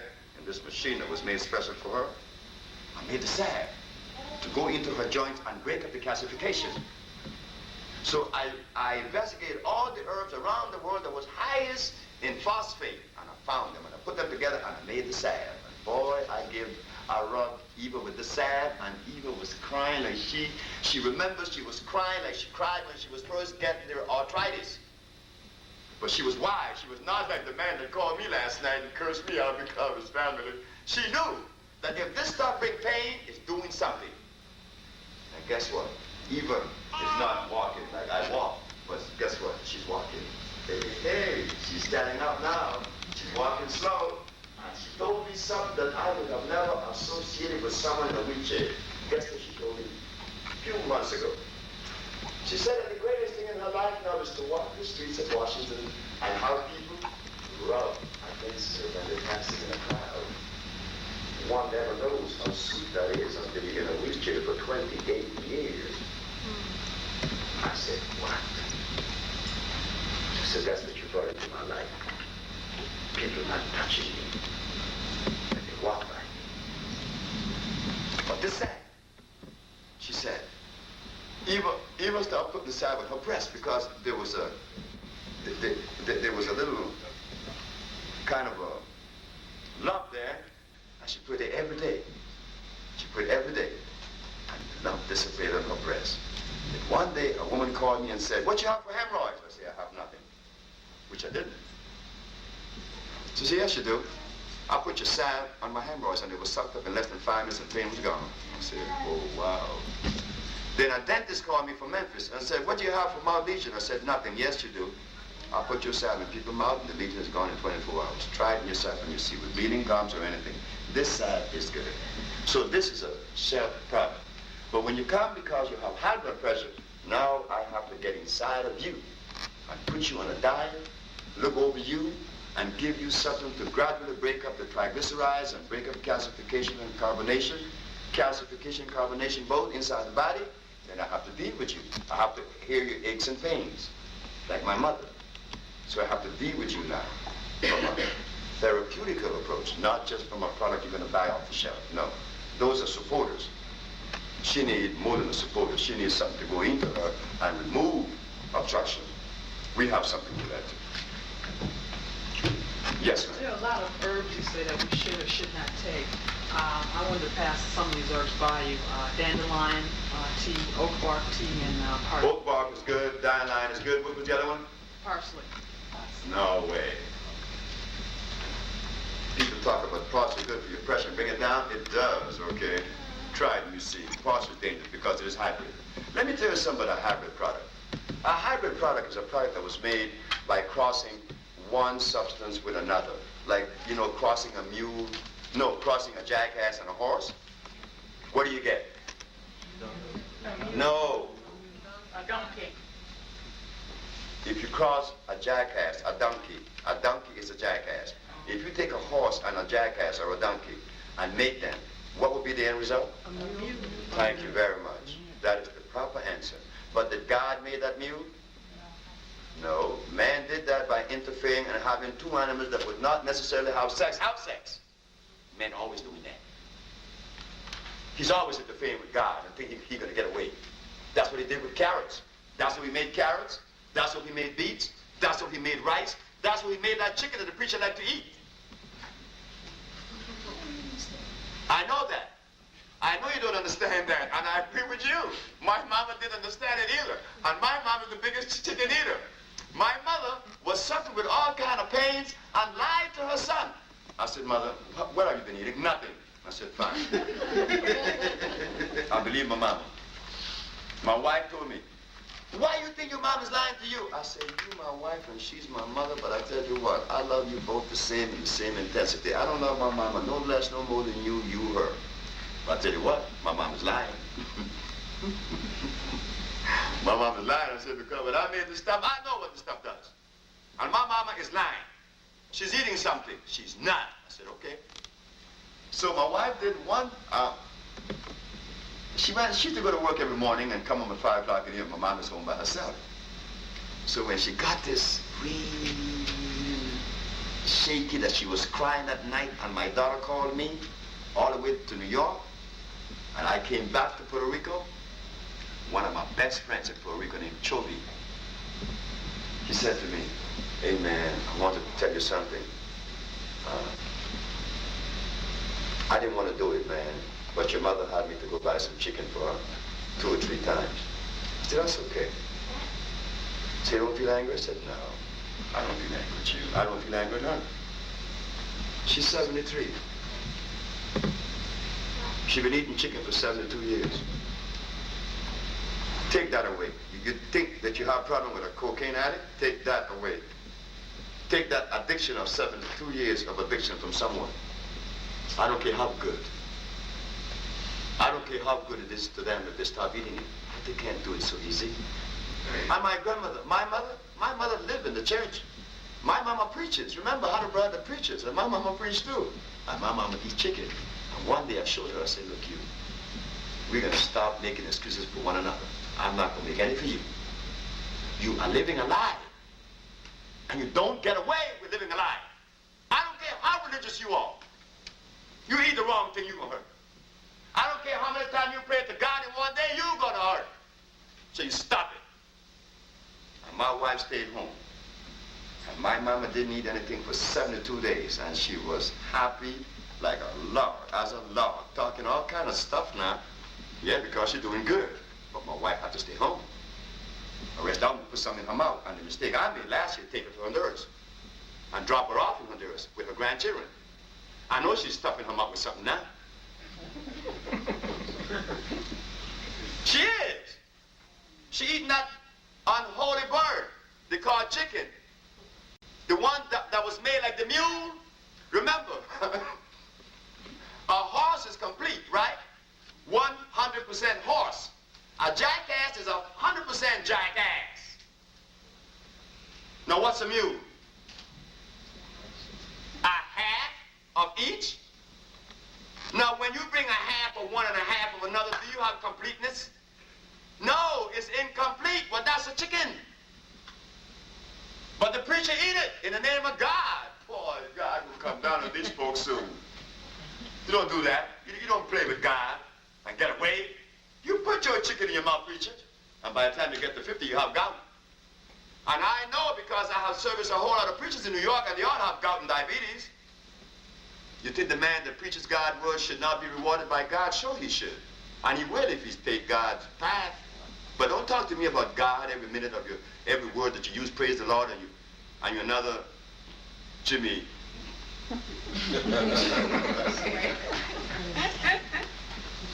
This is crazy. You don't do that. It's about love now. So we have to sit the preacher down. Don't be afraid. We have to sit him down. You have that right. And you ask him, why, if you preach God's word, why did you send us to the doctor And why do you eat chicken? Just ask him those two questions. And if you want to make excuses after the answer he gave you, that's your business. Because I know the answer he's going to give you. Yes, next question. Yes. I would like you to address something about alcoholism. And maybe there's some herb that prevents one from having a desire to drink alcohol. I'd like to know what you know of alcoholism and the herbs that combat alcoholism. They said that wood bethany was a good herb for alcoholism. I'd like to know what your view is. They also said that comfort is good for your bones, but in reality it's a poison. And there's no one herb that does anything effectively by itself. I was a drug addict, so I was more than an alcoholic. And if I could kick that, an alcoholic situation is even less. And I have done many things with alcoholism to the extent that I could rightfully say, yes, there is reversibility. Why? Because an alcoholic, I love alcoholics. Sure I do. 'Cause I could look at them and tell what is going on. When an alcoholic drinks a drink, man, he gets up. And doesn't he begin to show a sign of contentment? And he's happy, you know? Mama, you should stop drinking that stuff. And she's looking at you, and she's drinking it, and she can't stop because it makes her feel good. It's saying that her body is lacking of what? Come on, fellas. Energy. Natural energy. So the alcohol comes in and does what? Stimulates her. But as it stimulates her, it drops her too when it wears off. So what we want to do? To nourish the body over and above where the alcohol would be, and then you release all of the necessity and the need for that other stuff. And now you say, hey man, I'm naturally high like I am every day. And I love being high. I'm high all the time. I'm high now. But I just drink some of that stuff that, before I came up here to talk, I drink some of my compound because that's my food. Sure, alcoholism could be treated effectively, and it has been by us effectively. In fact, there were people that came to us with alcoholism, and they didn't tell us. And at the ending of the treatment, they said, man, I don't drink no more. Because the compound quiet the nervous system, because alcoholism destroys the nerve. It makes you depend on it now because you're nervous. But once the nerve is calm and you have the energy, then you back off. It's like people tell me, man, you didn't eat for 94 days. Hey man, I know people didn't eat for a year or two. So don't think that I'm a champ. I'm not. I'm drinking these Mayas and these tonics that I make. You try when you see. But to the person who have not tried it, they would think it's difficult. It's not. Everything is easy once we understand the path. It's like when I first came to Chicago, I didn't know anything about Chicago. I got lost 3 or 4 times and still getting lost. But I know the Dan Ryan freeway. I could get myself from my hotel to the place on Stony Island, which is 8549 Stony Island. But it makes sense now. I know the road. I leave my hotel, and I take the Dan Ryan, I get off on 87, and I go across, and I'm on Stony Island, and I get to my place. But I see the road now. But when I first came to Chicago, I didn't see that road. I didn't know that path. But now I'm acquainted with the path. And without even thinking, I do it. Because Octavia took me on the path. Sister Octavia, who works with us, who will be working here at the Institute. So it is just a matter of being placed on the path, and everything becomes easy and simple. When you get on the path, you will see. Sebi, you know, I used to believe that you were smart when you said you cure AIDS, but hey, that's the easiest thing. A sister told me that just recently. I said, but look, I never tell anyone I was smart. It's just that people are so far away from reality that when reality comes, they think you have to be a giant or an angel to do this. It is fantastic. Sebi, you are strong. Sebi, you are bad. Sebi, you are smart. And I am none of that. I'm not strong. I'm not weak. I'm not smart. I'm not dumb. I'm me. But I see certain things. And in that sight is what you get. Last question. Oh, yes, sir. Let me see. The sister. I can't say last. 2 more. Yeah. Dr. Sebi, I should bring my whole family to you, really, one by one. I'd like to know, well, what is this? You would be going like on a fast when you're not eating, or? Yeah, well, we would not put you to fast immediately. We would just remove you from certain foods, I but we see. would replace them with others. But down the way, you will go on the fast, like Dockwell or like Gwen Perry. We have to bring some tape next time. When you come to the Institute, we're going to have a tape player that you would see certain people that was healed and hear what they have to say and what they did, what they experienced going through the healing journey. When Gwen came to us, Gwen said that she wanted hair to grow back. And guess what? She came to me for 3 months and no hair was growing back. One day she cursed me out, called me all kinds of sacks of so and so and so and so. But in that, because I had been so long into the healing, I could absorb that and I could, invite that without any adversity. So she became my friend. One day. Do you have a list that you can give us the word thanks to eliminating? Oh, we have a list for everything. Okay. Yes, sir. Then the sister. It's good to hear you speaking about the health. But I want to know if there's anything like if you have a symbiotic relationship from allopathic medicine with approaching it from holistic. From a holistic approach. I understand. Where you from, brother? Yeah, you Gary. Even based on Gary, I'm against Gary because it contains arsenic. I'm against it. That's right. It contains arsenic. That's right. You see, I didn't say that, but cassava. I know. That's right. It contained arsenic. Look at that. Now, I'm glad you have. Okay. No, there's no relationship with me and the allopathic. Not because I would prevent it, but the marriage is unholy. Because what I'm asking that is that like some of us studying allopathic. Sure, but like the calcification of the bone, the calcification of the bone marrow, when you're having problems like that now. Okay, it's very difficult for you to be able to see, visually, no, you can't see that. Okay. But yes. But, based on allopathic way, which you can have a good picture of what is going on. Then you I understand. By examining. Yeah. Okay. That was asked of me in the Supreme... You can have a seat now. The Supreme Court of the United States asked me, how do you know what people have when they come to you? I said, I don't need to know. I'm going to make sure that I made sure that I put a group of compounds together that would address to every part of you and every possible disease manifestation in you, whether it is with the bones, whether it is with the cells, whether it is with the blood, the eyes, the brain. Yes. Remember the man that came with gout in Puerto Rico, in St. Croix, the Puerto Rican. He came with gout, but didn't the same compounds remove his sexlessness? Well, did I make something, did the same compound address to gout and to sex and to eyes? Yes, it does. You see, we are African, like you are. Everybody here is Africans. And the African is an individual that when it rains in the house by drops, he doesn't put a bucket to catch the drop. What he does?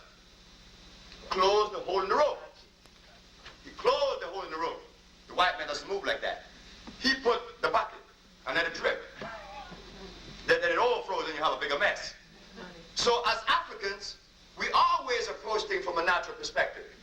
Always. But you and many other Africans like myself and many more who go to school and learn the perspective of medicine that is known as the allopathic, is that African? No. So what business do we have with it? God did not give us that. You see, the African knew everything. And I know that. But the African today, not only in Africa, because he's a violator too. He's a gross violator. Imagine the Kikuyu, right? Doesn't he drink cow milk and blood? And doesn't he die very young because of a liver condition? Sure. But now we're growing. We're growing now, right? And we're learning. There could be no marriage with the allopathic and the natural. Because one is carcinogen and one is natural. One is eroding and one is nourishing. There's a difference. The pH of 7 makes a big difference. The pH in the allopathic medicine is below 5, which is acid. But all the herbs is above 9. This is on the halogen ion scale.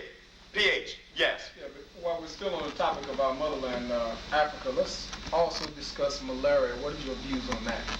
Malaria, again, is a deficiency of folinic acid, they call it. Folinic in the liver. It does not protect you. Meaning that your immune system is what? Shut down. That's right. That's the only way. That's right. There's a man who's a medical student, but he can understand, and you do too. And all of us have that. There's nobody in here that's crazy or less intelligent. We understand when something is consistent, we understand it. So when you have any disease, that doesn't only go for malaria. What about for TB? What about for pneumonia? What about for asthma? Your immune system has been lowered. If your immune system was up to par, you would not have any disease manifesting. Sir, the sister then you. Yes, ma'am. Dr. Sebi, I was wondering, in regards to your list of foods that are detrimental and foods that you should eat, I've never been a bread eater. I started eating the rye bread and eating the wild rice. And I've been eating it almost every day because I've fallen in love with it. And I was just wondering, can you eat that in excess? Can I eat too much? Like some mornings If the rye bread is 100% rye, you can eat it for the rest of your life and it will not hurt you. That's the one protective measure that the naturalness has. If it's natural, the only thing that you're going to get is tired of it, but you're going to get healthier every day. And the wild rice? The wild rice is natural. That's the natural, that's the black one. That costs $10 a pound. Right. Okay, sure. That's the natural rice. God made that. God made... Oh, I'm glad you agree with me. That is true, sister. The wild rice has iron. It is beautifully balanced. It is strong. That's why it is black. Next one.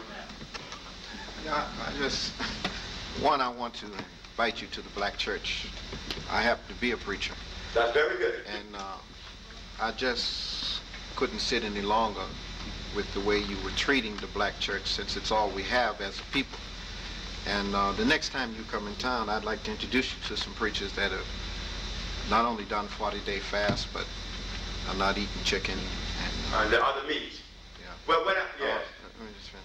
I think that there are a lot of us who've been to Africa who understand your approach to the herbs, and we have met with maybe some of the same folk you have met with. One of our problems has been to bring this into a total program with all of the things we have to do as the black church. But I would hope and pray that now that you're coming into Chicago, that you would first allow the black church to invite you and allow some preachers to sit with you. And I guarantee you that with the preachers that I know, they'll be glad to allow you in their pulpits. You'll have larger rooms than this because you'll be in the black church and not at the Hyde Park Hilton. And I think that since the black church is the base, it's all we have, I wouldn't want you to make a historical error and not stop by and see us. And I'll be glad to leave my name and number, because you need help at marketing this to save our people and not rule out the black church by saying all. Mm-hmm. The other thing I would like to caution you, especially with young people, is this whole idea that you don't read. Mm-hmm. No, that's me. Yeah, but the point is, the fact of the matter is, my brother, that you do read. No, I don't. Could I finish my sentence? Could I finish my sentence? Because I heard you 5 times say that you do not read. Mm-hmm. We have young people who we feel that both education, religion, economics, that there are some kind of eternal truths inside the black community that we need to hold dear. I understand the spirit of what you're saying, but there are young people who will go home and say that Dr. Sebi said he didn't read.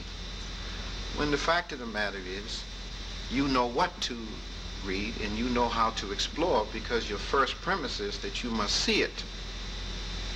I've been to Africa and the Caribbean, and I've got 3 degrees, but I got a thing called common sense.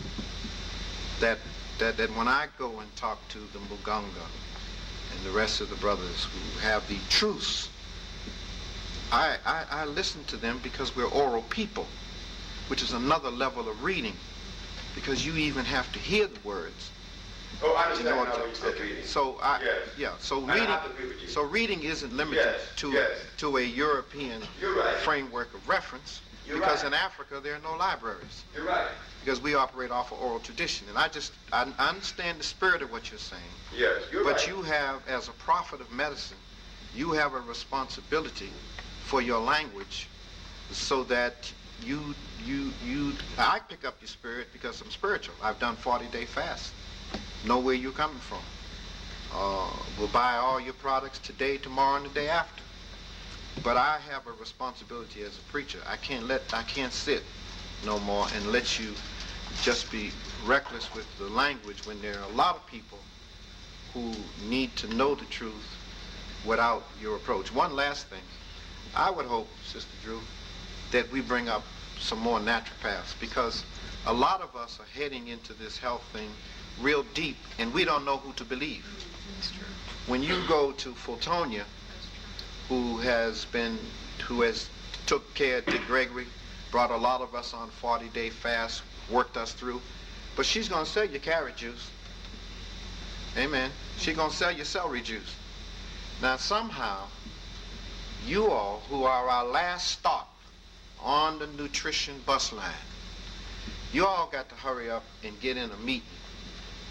And I'll be glad to give you my church free. Whatever these crackers are paying you to sit up in here, I'll be glad to give you my church free, so we can have a major discussion on what does it mean to be healthy, what does it mean to have a nutrition strategy for us to take not only into the black church, but into the black community.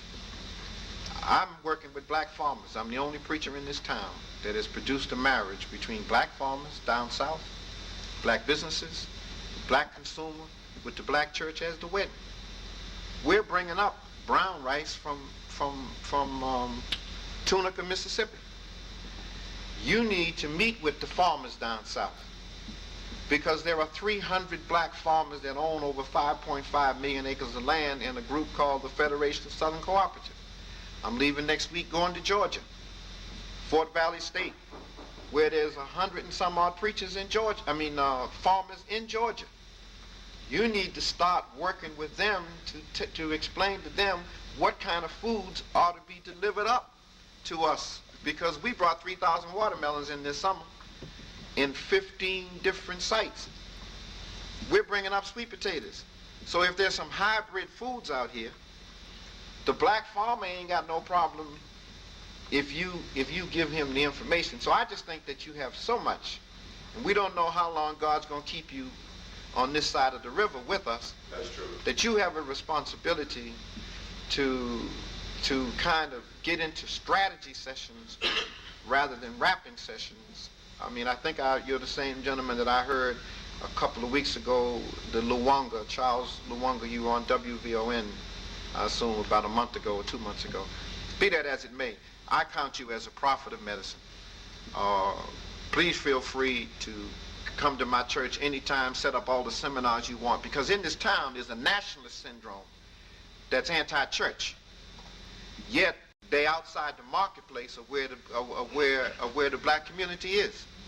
And I'm the only preacher in the town that gave Farrakhan the key to his church, gave the Hebrew Israelites the key to the church, and the nationalists, when I can catch them, to come on back to the church. And I think it's all we got. And I just think we have a responsibility to take care of our own.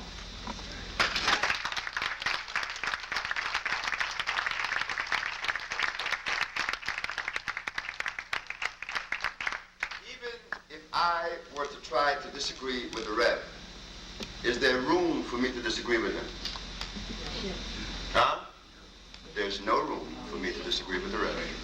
But what the Rev does not know, and I should make him know that.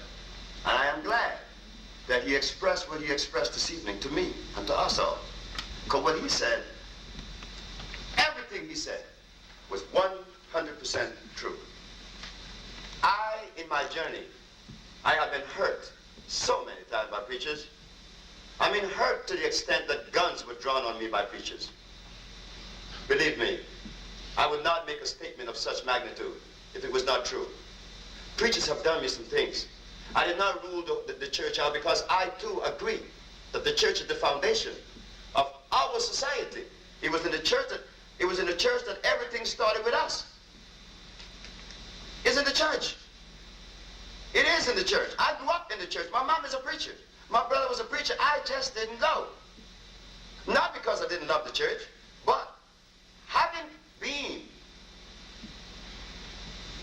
experienced 18 years of dejection, 18 years of vicious assault on my being from preachers. How do you think I feel? You're the first one. You are the first one that have stood up and made such statement. I could take you all the way back from Curacao, Aruba. I could take it to St. Martin. I could take it to Los Angeles, Washington, D.C., and New York. And every preacher that I have come in contact with have done some things that you don't want to know. Some of them were bishops. I mean, I have proof in Washington. I have hundreds of people who saw this act in which a bishop brought a man that was a Muslim to kill me with a gun, only because I did not do one of the lowest things that you ask of a human being to do. I did not do that. But I want you to know, sir, that this evening I'm indebted to you. And I will always be indebted to you. Because now you came here this evening shedding light in an area that there was nothing but darkness for me. Yes, my journey of healing is one that I appreciate, one that I feel contented with. But I also felt that it was the duty of the church. Why you think I was the one that pursued the preachers? But I never had anyone to say the thing that you said this evening, or to make me feel the warmth inside of me the way I feel towards you. I never had that. I've never had that. And I have a mother that is living, and she will tell you that. And I appreciate this.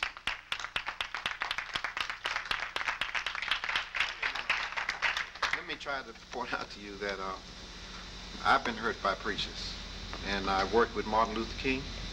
They didn't accept him in this town, preachers. And I've been hurt by black women, and I've probably hurt black women. But I don't stop loving black women. No, I just don't. In my pain. Nor do I stop loving preachers. That's right, neither do I. I'm going to say it one more time. There are a new group of preachers who have been called by God but been rejected by the church, but got a church. You could come to my church on Sunday morning and run a bowling ball through it, because I don't have a lot of folk in my church. But ain't too much goes on in this town that I'm not a part of it, and change the course of history with my little church. And I was the only man that Martin King ordained. He only ordained 3 men. The other 2 were assistant pastors of his daddy's church. I'm the only one alive. The fact of the matter is, it ain't the church that called you. It was God that called you. That was my mistake. And once you are clear that God called you, you ain't gonna get no hand any better than his only son, who the whole church lynched him. And his name was Jesus. And they lynched him, hung him on a cross. So I want, the next time you come in town, I want to publicly give you the keys to the church, because you don't need to receive the pain by yourself. Nor do you need to be shuffled off into the nationalist market where they think they got some monopoly on how to get liberated. That is true. When the fact of the matter is, they got to come to the church to hold a meeting of liberation. That is true. And I argue, come anytime you want. I got a kitchen. You can make all your preparations. I got a gymnasium. I've got classrooms. You can do whatever you want, because it's righteous. And you might make the difference in our people's behavior, especially in a town like Chicago, when you come up with the kind of formulas and the kind of prophetic understandings you have from the motherland and from the Caribbean. Thanks for the time.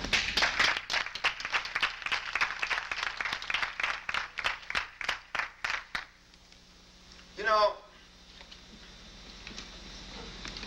what the Rev did for us this evening is more than I did for you. Yes. Because he was able to identify the area that because Dorothea, Sister Dorothea, wanted me to give this thing in the church. I told her no. Not because I disliked the church, but my experience. I said no. I didn't want to suffer that anymore.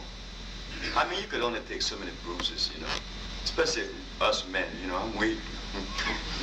I cry very easy. I'm very sensitive. I don't like people to pinch me too hard. When you have done to me for 12, it's been 18 years, been 20 years, 20 plus years, Rev. But I have been pushing this with my wife, and really this is my wife. My wife is the one. She's the one that really is the backbone of this thing. My wife. And I watched her suffer. Myself was arrested because we claim that we cure AIDS and sickle cell. We do. We do. I was arrested. When I was arrested in New York,